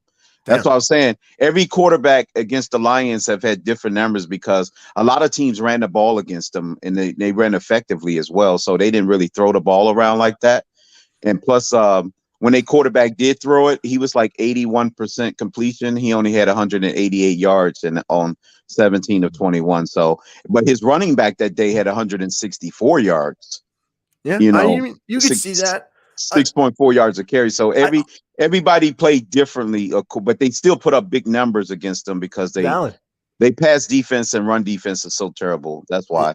So sometimes teams have good running against them as well as good passing, and they have a balance. I would have to see the game and the stats. That's the only thing I don't like about numbers sometimes, like because you could also look at it as like, oh, the teams couldn't pass. So because they were working so well on shutting down the pass, so they ran the ball efficiently. But because the Dolphins were able to pass so well, we didn't even have to go to option 2. They didn't need to run. That's why I said vice versa. That's why I say it's a different. It's weird. Like that's why I don't like numbers sometimes, bro. Like stats are so weird like that. Like yeah, that's why I would say Detroit was equally bad against both. We just exploited them on one. Yeah, we could have actually ran it against them as well. Effectively, that'd been nice. That's what I thought we were gonna do. I thought Raheem was gonna get him a little bit more work. Yeah, Mostert could have had 160 if we really focused on it. Yeah, I said 327, 3 touchdowns for Tua. So that's those 60 extra passing yards would have been nice to see Mostert get that, break like 100 yards again. That'd have been beautiful. Yeah. So it was just that we was trailing, so we needed to catch up quick. So yeah, we go blow for blow for them. Ball. Yeah, we had to throw the ball. I have a question for you, Crypto, before I let you go. One last question, and it's go ahead. What happened? Is a hot dog a sandwich? A hot dog is technically yes. It is not. If it's if it's with a bun, it's a sandwich. A hot dog is not a sandwich. A hot dog in and of itself, correct, is not. But if it's put on a bun, it's a sandwich. Now, it's not a sandwich at all, bro. I've eaten hot dogs with burger buns all the time, and then because it's a sandwich. So you made it a sandwich, right? That's why I say it's the bread that makes it a sandwich because it's sandwiched in between whatever two bread pieces you of bread. use. Right. It's not a sandwich. It is a hot dog. It can't be its own category of food. It can be its own category of Yeah. food. Steven, you're moving the goalpost. You're moving the goalpost, Steven. Stop gaslighting us. No, I would say I'm an expert, bro. I was in Vienna in Austria, like the birthplace of the sausage, man. There was like 20 different kinds. Detroit is dealing. Vienna, yeah. Hold You on. said Vienna? Yeah. Hold on. Trade. Yeah. Trade. Detroit is dealing I would tight call end it a sandwich. TJ Oh, Hawkins okay. in its division to the Minnesota Vikings. The tight end from the Detroit Lions is Why would heading. they need a tight end? Wait. He's actually headed there? Yeah. Or is this like The breaking news, Adam Schefter. what? So there's trade number 1 on trade deadline day. That's a massive move. I have him on Dynasty Fantasy Football. I got to check the league now. What the hell? Oh, man, dude, that's so bad. I have Dalvin Cook, Justin Jefferson. Now I have So- TJ Hawkins in there. Once again, somebody's probably going to beat me next week on a last second freaking run or touchdown, and I'm going to lose by 3 points again next week because of this stupid trade. It's very This is going to be the trade that's going to beat me. It's rigged. Include hot dogs in the chat. NFL rigged, fantasy rigged. Right, the fantasy rigged. All right, get out of here, man. Anything else before I let you go, Crypto? Because people are mad at me that we're talking hot dog. Screw them. They can go eat a hot dog. Hey, man, like $1 hot dog's listen. historic, bro. Y'all Y'all donate. If I get $150 right now, I'll stay on for 1 more hour. I'll stay on for 1 more hour for 150. Ooh, man, Steven, what a You'll have to stay on with me because I need to talk to Nando after the show. what a You might have Dax, to call me dude. after the show if you're going an hour and a half. hour. I don't think anybody's gonna do it. All right, Crypto, get out of here. I got Greg left in the back room, and I want to make sure he. All gets right, it. y'all. All right, y'all be good. I'll see y'all later on with Mr. Crypto, on the be safe, man. All right, Greg. What's up, Greg? Good morning. What's up? Morning. Can you guys hear me? We can, man. What's up, buddy? So yeah, last night, I don't know if you guys heard, but Chris Greer was out trick-or-treating with the family last night. He was going door to door to see what each team or each house was offering. And right now he's just woken up, man. He was off a sugar high. So he's right now on the phone with these houses. But I heard that some teams want these Reese's, but he's not willing to give them to them. Dude, speaking of which, I got to go through my kids' Halloween bag and see what they got last night. Yeah, but no, So just so you know, real quick, side note, real quick story, Greg. Yeah. I went to multiple houses. Like we live in an apartment complex, so they don't do Halloween at the apartment complex. But there's like 3 different housing places in our area. So across the river, I live on the river, and across the river is like this place called Rumsey Island. And it's got a whole bunch of houses there. And then aside, there's another neighborhood to the left of me and another neighborhood across from me, and they're all 3 different neighborhoods. So I said, "This is what we're gonna do, guys. We're gonna go to cul-de-sacs only." And so during cul-de-sacs only, in an hour span, my son's friend went to the Rumsey Island place, and they were there for 2 hours. We only went out for an hour, and my son's bag was bigger than their kids that went for 2 hours and just did house to house to house on the Rumsey Island deal. And I said, we're only hitting cul-de-sacs only. So we were in the car. We drove to a cul-de-sac. They did the rounds. We went to the next cul-de-sac. So I had a theory last night, and it turned out to be a good one for Halloween. Cul-de-sacs are where the candy is at, just so y'all know. Yeah. I live on a cul-de-sac, and like there's like hardly any kids that come by now ever since I got older. So I feel like people on the cul-de-sac just give out all the candy because no kids really go there. You might be onto something, but I said, I talked to my wife. I she's think it like, makes "Well, sense. Where do you want to go trick or treat?" And I was like, I want to hit up the cul-de-sacs because I think cul-de-sacs are where people give out the most candy. In my neighborhood, all the people with kids like that are little, they live in the cul-de-sacs or like on the corner of the cul-de-sac. So it would make sense that they would have candy for other children. Yep. Good theory, bro. Hey, I'm a smart guy. All right, Greg, on to Dolphins talk. I'm sorry, but you just no more candy talk. I had to bring that up. I brought it up last night at some panel, but I thought it was pretty funny. Anyway, in all seriousness, I hope we make a trade. I would love to see what we can do. I don't care. Anything that improves this team is good for me, but I really don't see us making a trade. I feel like every NFL trade deadline, I get really excited because I can't wait to see what trades go down, and then usually it's like nothing really happens. So that's what I'm like. We just heard TJ Hawkinson got traded. That's like the only trade of today. Real quick, so the Vikings are sending a 2023 second rounder and a 2024 fourth rounder and a 2023 fourth rounder and a 2024 conditional 4th rounder. Lions What the hell? For Lions- one tight end? TJ Hawkinson is a monster. he Bro. Like, pulled I don't it understand why the Lions weren't using it more, but like this is Vikings got a 2023 second rounder, a 2023 4th rounder. They got a 2024 4th rounder and another 2024 4th rounder. to trade Mike Gesicki if we get some of that. Damn. I think I know why the Vikings did that. Bro, they got in a haul for Irv a Smith. tight end. Irv Smith What do you- had a high ankle What do sprain. you think Yeah. Gesicki would pull in, bro? Release the If first game. TJ Hawkinson would pull in that, what do you think Gesicki would pull Nah, in? TJ Hawkinson way better than Mike Gesicki, man. TJ Hawkinson's a monster. But Mike Gesicki's got a better gritty than TJ Hawkinson. That's valid. He's been practicing, bro. He cleaned it up. That's a wild haul. That's a wild haul for a tight end. In fact, Greg, I think Mike Gesicki's gritty is too good for the Vikings. Justin Jefferson would not want to. He wouldn't want that competition, you know. Yeah. Yeah. All right. Anything else before I let you go, Greg? Do you guys think we'll see another? How many trades? All right. How many trades in total today will we see? So we got I'll one be honest ready. with you, I was scared we weren't going to see any till we just saw that one. So That you know. just got me pumping, bro. Over now under 3. now that one is gone, maybe the domino effect comes into play. So are we going to see? You know what? All right, the over unders 3. I'll take the under. Nando Over under is 3 for what? and Trades? and yeah, but only and one trade has already happened. Oh, let me ride the over, man. I hate betting on the under. No, Yeah, me too.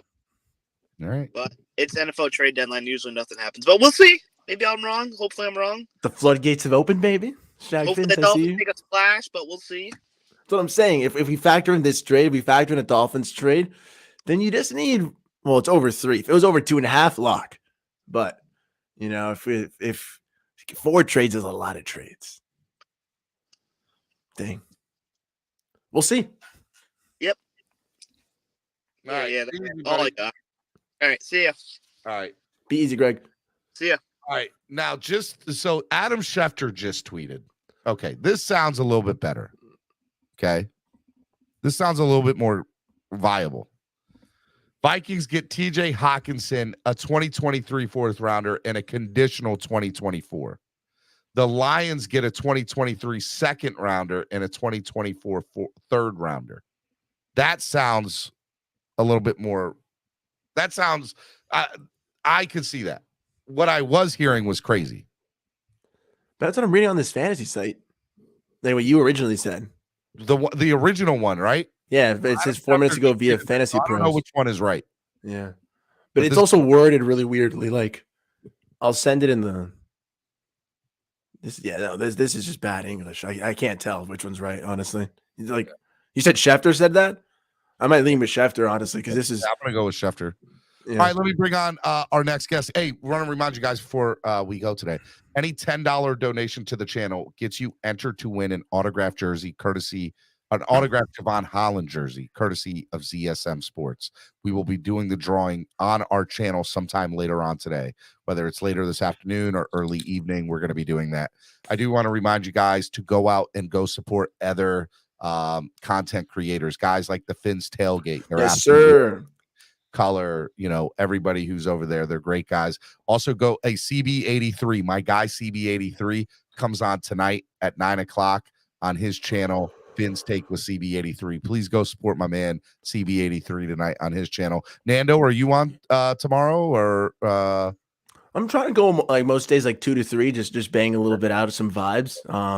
So maybe I'll probably go today too at 2, but I'm not feeling too well today, so I'm not sure. All right. We'll Well, I see how just want to feel. remind you guys, go support your content creator. If Batman, anything, I'm going at 2 today. Go support Batman's channel at the Finsaholics. Go support CB83, Color Comment. There's so many people. There's so many people. Absolutely amazing. All doing great work, man. These folks Check them out do a all. fun show. We love them all. Okay. I love As long as everybody. they're Fins fans. You know who else is a Fins fan? I like his Us, orange man. hat. It's a University of Miami hat. It's a pretty dope hat. As an You- FIU guy, I like the little blue microphone sleeve. That's more It my is. vibe. Pretty good. Color commentary, ladies and gentlemen. By the way, guys, if you want to know how to jump the line backstage, just put yourself on camera. Works every time. Stephen D loves people on camera. I am more. I will say, if you are on face, if you are on camera, I'll be more prone to put you on before. And by the way, this is the special. This is the special Hurricanes hat. Oh, it's the Skylar. Autograph. Who's the autograph by? Don't you see? Skylar, baby.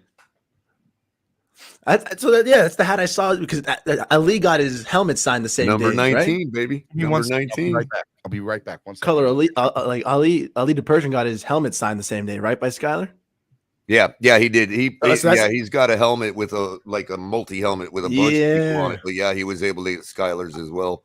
I remember. I think that's the day we met. Then it was like drizzling, but I remember he protected the helmet. And he got. I think that was the first one he got signed with Skylar. That's pretty cool. Yeah, and no worries. I'm just trying to piss off certain people. Sorry about my language. That's not a curse. I love our quarterback one. I think he really balled out this week. And you know what else, Nando? And maybe you agree. People haven't really agreed with me, but you notice how we were just like a hot knife through butter right until McDaniel decided to turn his playbook sideways in the fourth quarter. Am I the only one to notice that? We were looking like pretty hot, man. And then there was. I know he wants to try stuff out, but it's like we were only winning by 4. McDaniel, there's the Bears for that, you know what I mean, and there's the Texans for that.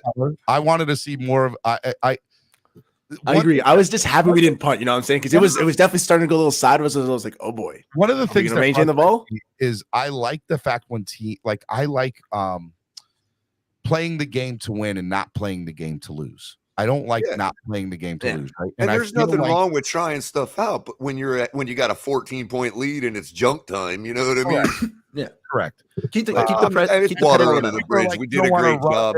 Talking about like running up the score. It's not about running up the score. It's about making sure you give your team a comfortable enough margin to do whatever it needs to. Sure, because let's not imagine that we're not the kings of shooting ourselves in the foot, people. You know what I mean? I'm not trying to crap on us. I'm just trying to speak in reality. Like, just run the score up, then you can play around. You know what I mean? Hey man, but just takes that's all water under the bridge. I think McDaniel corrected a few mistakes that he had made against Pittsburgh, while still repeating. Look, there's no reason not to challenge that flag, that call there. And by the way, the touchdown. Yeah, and I just want to point out again, we've proven we have no problem with shooting ourselves in the foot. If you can just get the touchdown from challenging it right there, just get it. And the thing of it is that people forget too, and it's amazing that the devout Tua supporters haven't mentioned this all week yet. Tua has 4 touchdowns if Mike McDaniel throws that red flag right there. And this is a whole different discussion this week. It's all these little things that Mike McDaniel could do to end this argument about Tua. You know what I mean? Like, get out of his way. Yeah. Everybody knows, and it's ironic for me to be saying that because everybody knows how I feel about Tua, but it's like, yo, the guy's cooking, let him cook. No one's valid. When the chef is hot in the kitchen, you got to get out of the way, man. The pans are hot, bro. But I think that'll come along. I really do think that will come along and improve. Obviously, McDaniel would tell me, look, I ain't got nothing to prove to nobody. And that's probably what he would say. So it's hard for me to even say all that. But what I really came up for was to promote, I think it was, what was the gentleman's name? I even replied to him, but I don't have my chat up right now, so I couldn't see. I can't remember who it was. Steve Rose, I think, possibly. Okay. One of them said, a hot dog is a taco. What? I'm trying to find that. And I'm like, that actually works better than anybody else's argument so far. It's one piece of bread folded. I don't care what anyone says. It is not in any way, shape, or form a sandwich.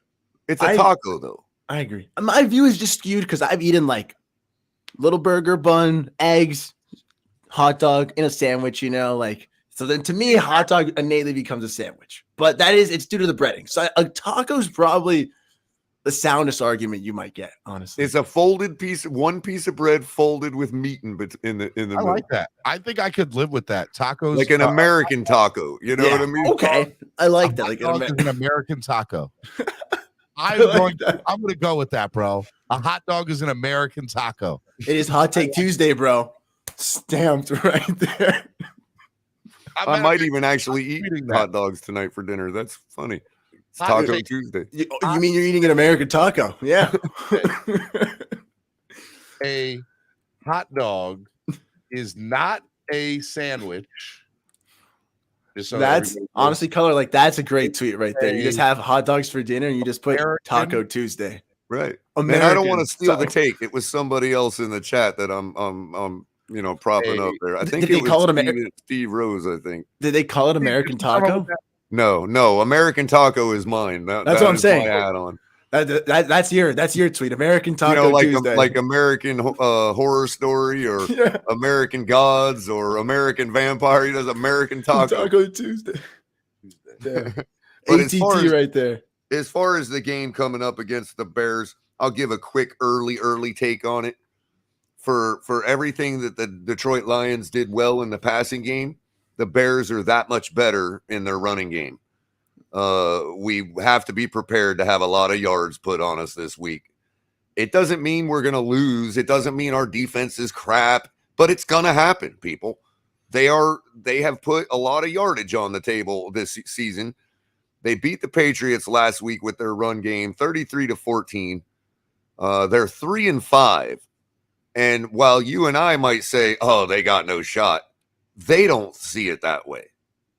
You know what I mean? They're like, well, 5 losses, blah, blah, blah. We got the Dolphins coming up who are all stuck on themselves, you know what I mean? And blah, blah, blah. They don't think like we do. Now, you and I can agree, oh, sure, Bears are going nowhere, 3-5. But they don't think that way. And they're gonna take Montgomery and shove him right up our mouths. Exactly. And by the way, Montgomery is his average over his 4-year career or 3.5-year career is like roughly about 5 or 6 yards per catch. He's got close to 10 this year. So they're using him in the pass game heavily, more than they ever have in his career. Behind him. Now that could be a limitation of Justin Fields. You know what I mean? Stuff like that, dumping off a lot, stuff like that. But it is still, that's what they do. And so we have to be ready for that. We just got to keep putting points on the board. Bottom line, the weather should be kind of in between. They're expecting rain early. If that clears out around 1 or 2 o'clock, we should have a rain-free game for the most part. And then they expect partly cloudy with like a 12 to 20 mile an hour wind. If it's around the 12 mark, we should be fine. Around the 20 mark, we need to think about the takes that have been made onto in fairness. We got to run the ball is what really we got to do. We got to beat them at their own game and just, I know Mostert's close. Mostert is really, really close. He's been improving every single week. Like the yardage. We rushed for over 100 yards last week against Detroit by committee. I think Mostert was in the 90s somewhere. And that's steadily increased every week. He's so close to breaking one. He even almost broke a couple against Detroit. We just got to keep hammering that. Get Mike McDaniel's got to stay out of Tua's way, stay out of his own way. And I think we should easily beat this team. I mean, it is what it is. I'm not going to, I'm pigeonholed the whole season to predict a big win against teams like this. And I think that's where a lot of the animosity comes is, look, you predicted it, Stephen D. We should have had a 40 burger this week. You know what I mean? And if you went back and made the prediction again, you would have made the same prediction. Am I right? Yes. And it was a fair prediction. T. Christopher Carter said using Stephen D's definition, a Philly or a sub is not a sandwich. Wrong. A hot dog bun is not a sub roll. A sub roll is considered a sandwich, sir. A hot dog bun is not a sub roll. Not big enough to be one, but it's like a mini sub, point, man. It's like a mini sub. Wouldn't a taco be classified as a sandwich? Merriam-Webster's dictionary, a sandwich is 2 or more slices of bread or a split roll having a fill in between. By that definition, hot dog seems to qualify. It's only one piece of bread, though. It's only one slice, unless you cut all the way through it. Split roll having a fill-in in between. Oh, or a split roll. Yeah. But I mean, that's case closed. That's case closed. No, it's not. No, it's not. Merriam-Webster's wrong, dude. Merriam-Webster's dictionary is wrong. I don't know what. Who's that Merriam guy? Okay. I don't know who Merriam or Webster is, but they're Isn't wrong. Merriam the guy that went on the Lewis and Clark trail? I don't know, but they're wrong. that was Merriweather Clark. Oh. It's not completely split. I would have gone with it. Rose said. I love that this is the argument. It's better than the Tua argument. I'm good having the hot dog argument all day long. I can argue about this every day. That's the best part about winning, bro. We can talk about hot dogs. You feel me? Like we can just enjoy each other. Like, and by the way, also the more time that goes by, I have my own sauces. Merriam-Webster.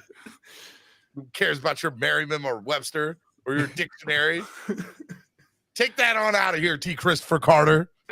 Nobody cares. So as I said all day yesterday, our defense is not that bad. We had a bad half, but remember, we're decimated on defense. Everybody wants to say that all week, but forget about it when we have a bunch of pass yards put on us by the fourth rated offense in the league. I just think it's hilarious. But the thing of it is, they locked it down.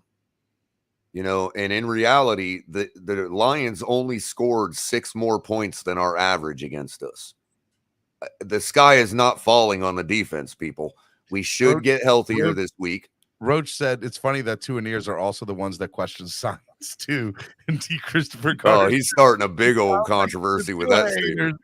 Coming in with no stats. The earth is flat. Okay. You didn't know this? I promised you it is. I love it. But the sky's not falling on our defense. We should get healthier this week. Even if we get one guy back, we're better than we were last week. Yeah. And our run defense, despite getting gashed in the red zone last week, our run defense has been pretty stout this year. And if that's all the Bears got to bring to the table, I'm going to go with our defense every time. But one thing real quick, Nando, that I don't know if you've heard me yet yesterday in my analogy, but it's like this. It's like if you're trying to defend a castle and on the first day you lose 500 of your 1,000 guys and the army outside is 10,000. And then on the second day you hold that castle, you don't lose any more guys and you run off the army and end the siege. Would you consider that a good defense of the castle? Yeah, you ran them off. So then that's what we basically did Sunday. So people thinking that we had such a bad defensive performance, yeah, in the moment. But if you look at the overall picture in the macro, we defended the castle. Yeah, we held it down when we needed to. Of the castle. Like considering our injury status on deep, I'm not trying to use an excuse because we won. I don't need to use an excuse. No, we got punched in the mouth. The fact of it is, if you want to know why we had 26 measly points scored or 27 measly points scored against a high-powered offense like that, it's because our defense held. Yeah. 10 seconds ago, Dan Cilio of the Dan Cilio Show says, look like the Broncos are asking for wide receiver Jerry Jeudy, a 2nd and 5th round pick for Jerry Jeudy. And here I thought we'd have to give up Waddle to get him. Oh, awesome, man. The Denver Broncos want a 2nd and a 5th rounder for Jerry Jeudy. So do you think, remember, I don't know if you heard my Waddle trade, Stephen. If I'm on the phone right now. Well, here's the thing, Stephen. I don't know if you've heard my imaginary fantasy Waddle trade or not. Because there was valid reasons I pointed it out. It wasn't to crap on Waddle. It was to say, look at the haul we could get for him. And are we really hurt that bad in the wide receiver room if we lose him? I know he's a star. I understand what would be losing. But my original suggestion was Waddle and maybe our San Francisco pick if they really want it. But Waddle for Jerry Jeudy, Patrick Surtain, and Bradley Chubb. Now, not only are you talking about bringing on Patrick Surtain and Bradley Chubb and losing Waddle, but you're also replacing Waddle with an almost Waddle. Yeah. You see what I'm saying? we wouldn't be that hurt over it, is what I'm saying. And who gives us the most value in the wide receiver room to get that kind of haul? Who would it be? Now, obviously, that would be a blockbuster Herschel Walker type trade that we probably will never see. Okay, let's be honest. I'm not trying to pipe dream here. What I'm saying is, after what we just saw happen with Hawkinson, could we possibly do that same deal with just Gesicki and our San Francisco pick and get the same 3 guys? Waddle and so Jalen Waddle and Pat Surtain Jr. have the same agent. It's their buddy from Alabama. Like, really? Yeah. Like, when I know everybody would be hurt over it, but at this point, after what just happened with Hawkinson, I'm not so sure it would need to be very Waddle, good friends. You know, like when I met Waddle at the Twin Peaks, it was him, the agent, and Pat Surtain just chilling, just having a little lunch. You know, interesting. Pat's a South Florida guy. His dad's on the team. Like, Color, that could be an interesting trade if we just did like Gesicki a first rounder. But again, man, to take Waddle off the table for those. Yeah, take Waddle. I was saying, keep Waddle and be like, yo, Pat, put some pressure on your side, bro. We'll bring you over to Miami. We'll send them Gesicki a first rounder. Hey, hold up. Wait. Hey, breaking news out of the NBA. Big breaking news. Huge breaking news. The New Jersey Nets, the Brooklyn Nets have just fired Steve Nash as their head coach. Steve Nash got a gash over his eye? No way. Steve Nash has been fired as the head coach of the Brooklyn Nets. Big deal. And again, everybody's already in the chat like, this color guy, blah, blah, blah. I get it.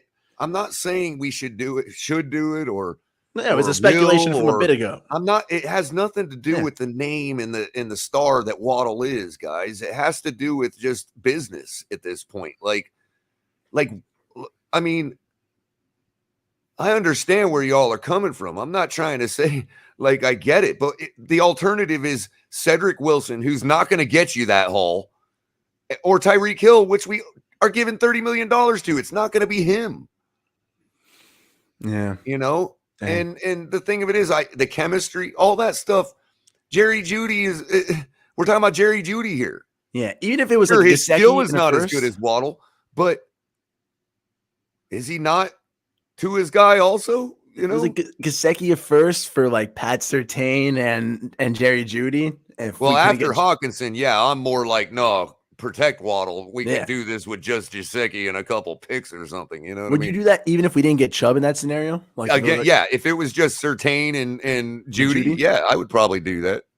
Yeah, or even Chubb and Jeudy. That's even if it was just 2 of the 3. You know, like we could also, do a similar deal over in Jacksonville with Josh Allen. I don't know what the latest on that is. I said the over under was 3 trades today.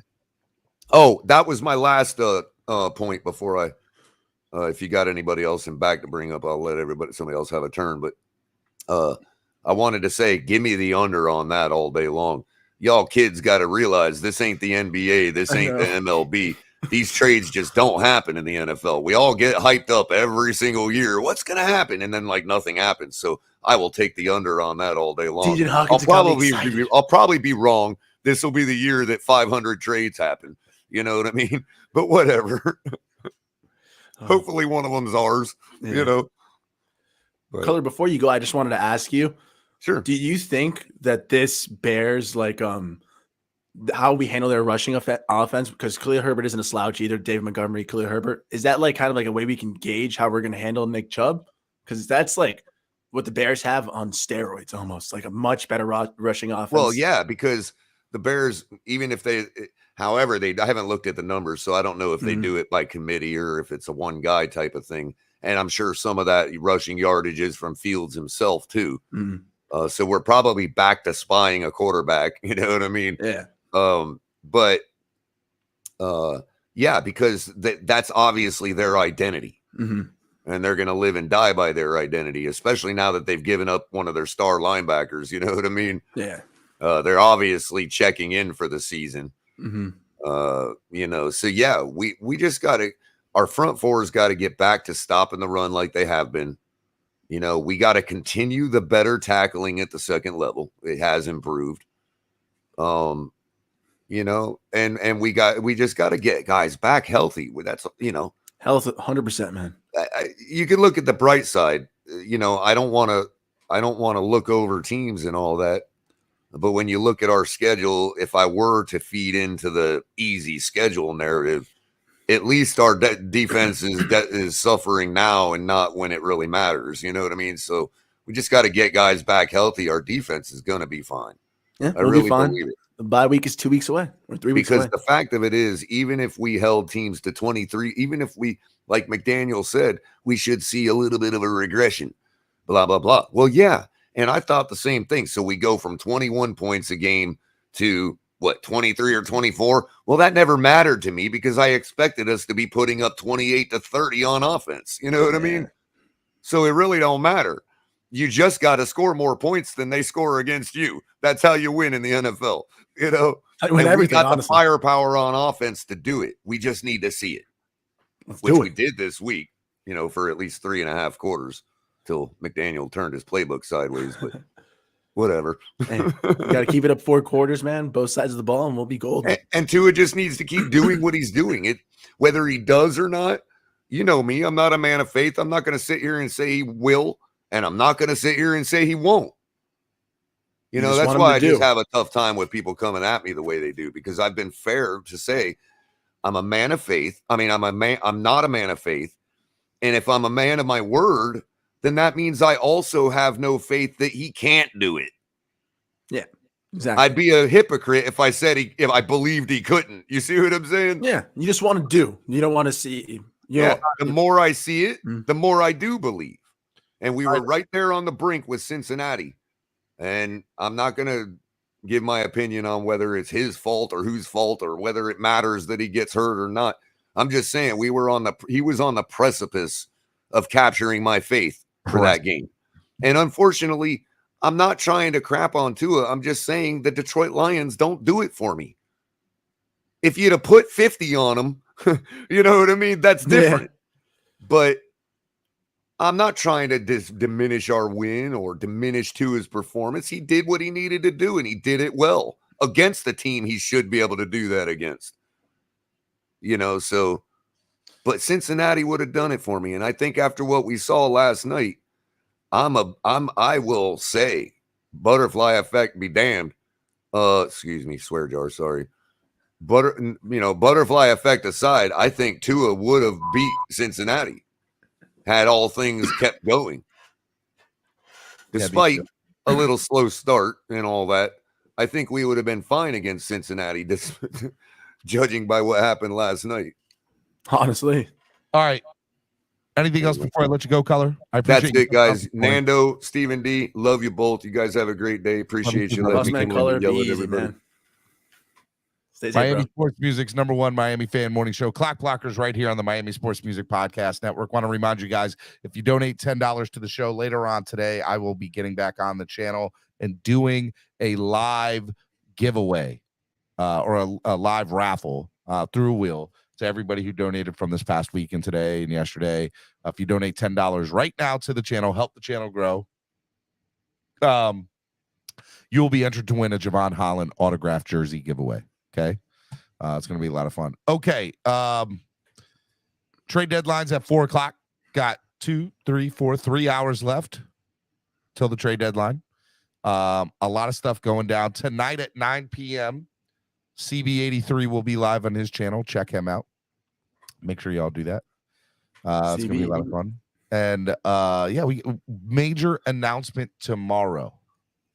Major announcement tomorrow right here on the morning show. Okay. Major announcement tomorrow morning on the morning show. Be here tomorrow. Wildin' Out Wednesday. I might even have a special guest tomorrow morning. Matter of fact, let me see if he wrote me back and confirmed the time. I'm just going to tell you who. This isn't the breaking news, but I will tell you. Kyle Krabs might be my special guest tomorrow morning or Friday. I'm just waiting to see what day you can do. Kyle Krabs, ladies and gentlemen. That's not the big news, everyone. That's not the big news. That is not the breaking news. It's a minor announcement, but still major.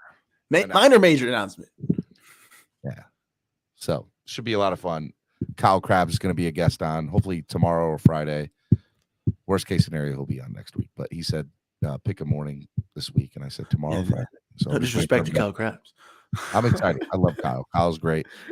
Kyle's awesome. Grinding the tape, Pro Football Network, Locked On Dolphins, Kyle Krabs. It's going to be awesome having him. Legend. Keep drinking the whiskey. I like him, man. He's a fun guy. I've met him twice now. I met him in Baltimore and he was at the last home game, and he came on the morning show. He came on the show, the pregame show, and we talked for like 20 minutes. It was crazy, man. We were sitting there doing the pregame show, and this drunk lady comes up while I'm talking to Kyle. First time having him on the show, right? It's Kyle Krabs, right? Big deal. And this lady comes up drunk and tries to unplug the computer while we're like talking. Why? Dude, it's all on camera. Like, you can see it all. It's all on the pregame show. I'm like, what in the world? He's like, I have to charge my phone. I was like, lady, what are you doing? I was That's like, wild. I was like, why don't you go over there? Go see those people. She was drunk. Just drunk. Dang. And it was, that was the night game. So I won't say it was a morning time, but man, she was in the bag. It was crazy. Dang, that's wild. No, Kyle Krabs, when he was doing the little finger pours for every win, I don't like hard liquor like that. I was like, I'm gonna do that with beer. And then I got like 5 beers in front of me, and I was like, I'm not drinking 5. I'm not drinking 5 beers right now. Mistakes were made. Yeah. I immediately put them back in the fridge. I was like, no, not gonna do it. Not gonna happen. Did you get any Vasosorter? You have any Vasosorter? No, dude. I was feeling a little under the weather today, bro. So I had a little bit of coffee. Hopefully to keep me up. Next Tuesday, we're gonna drink some Vasosorter. Oh no, next Tuesday, Tuesday and many other days. Only Vasosorter. All right. I hope you all enjoyed the show today. I had a lot of fun. Hope you all enjoy this show. Clock Blockers, the #1 morning show. If you love the show, put it in the chat right now. Say, I love Clock Blockers. I love you, Steven. I love you, Nando. I love everybody. Say, spread kindness, positivity, and love. Hope you guys enjoyed the content today. It was a lot of fun to make. Fins up, up, up. I know, man. It is fins up, up, up. So, matter of fact, play a little of this before we go. It's gonna be a lot of fun. All right. Big news tomorrow. Maybe Kyle Krabs tomorrow or Friday. I'm not sure which one yet. Just waiting to hear back. And it'll be a lot of fun. So, Miami Sports Music's #1 Miami fan morning show, Clock Blockers, right here on the Miami Sports Music Podcast Network. We'll see you tomorrow, ladies and gentlemen. Peace.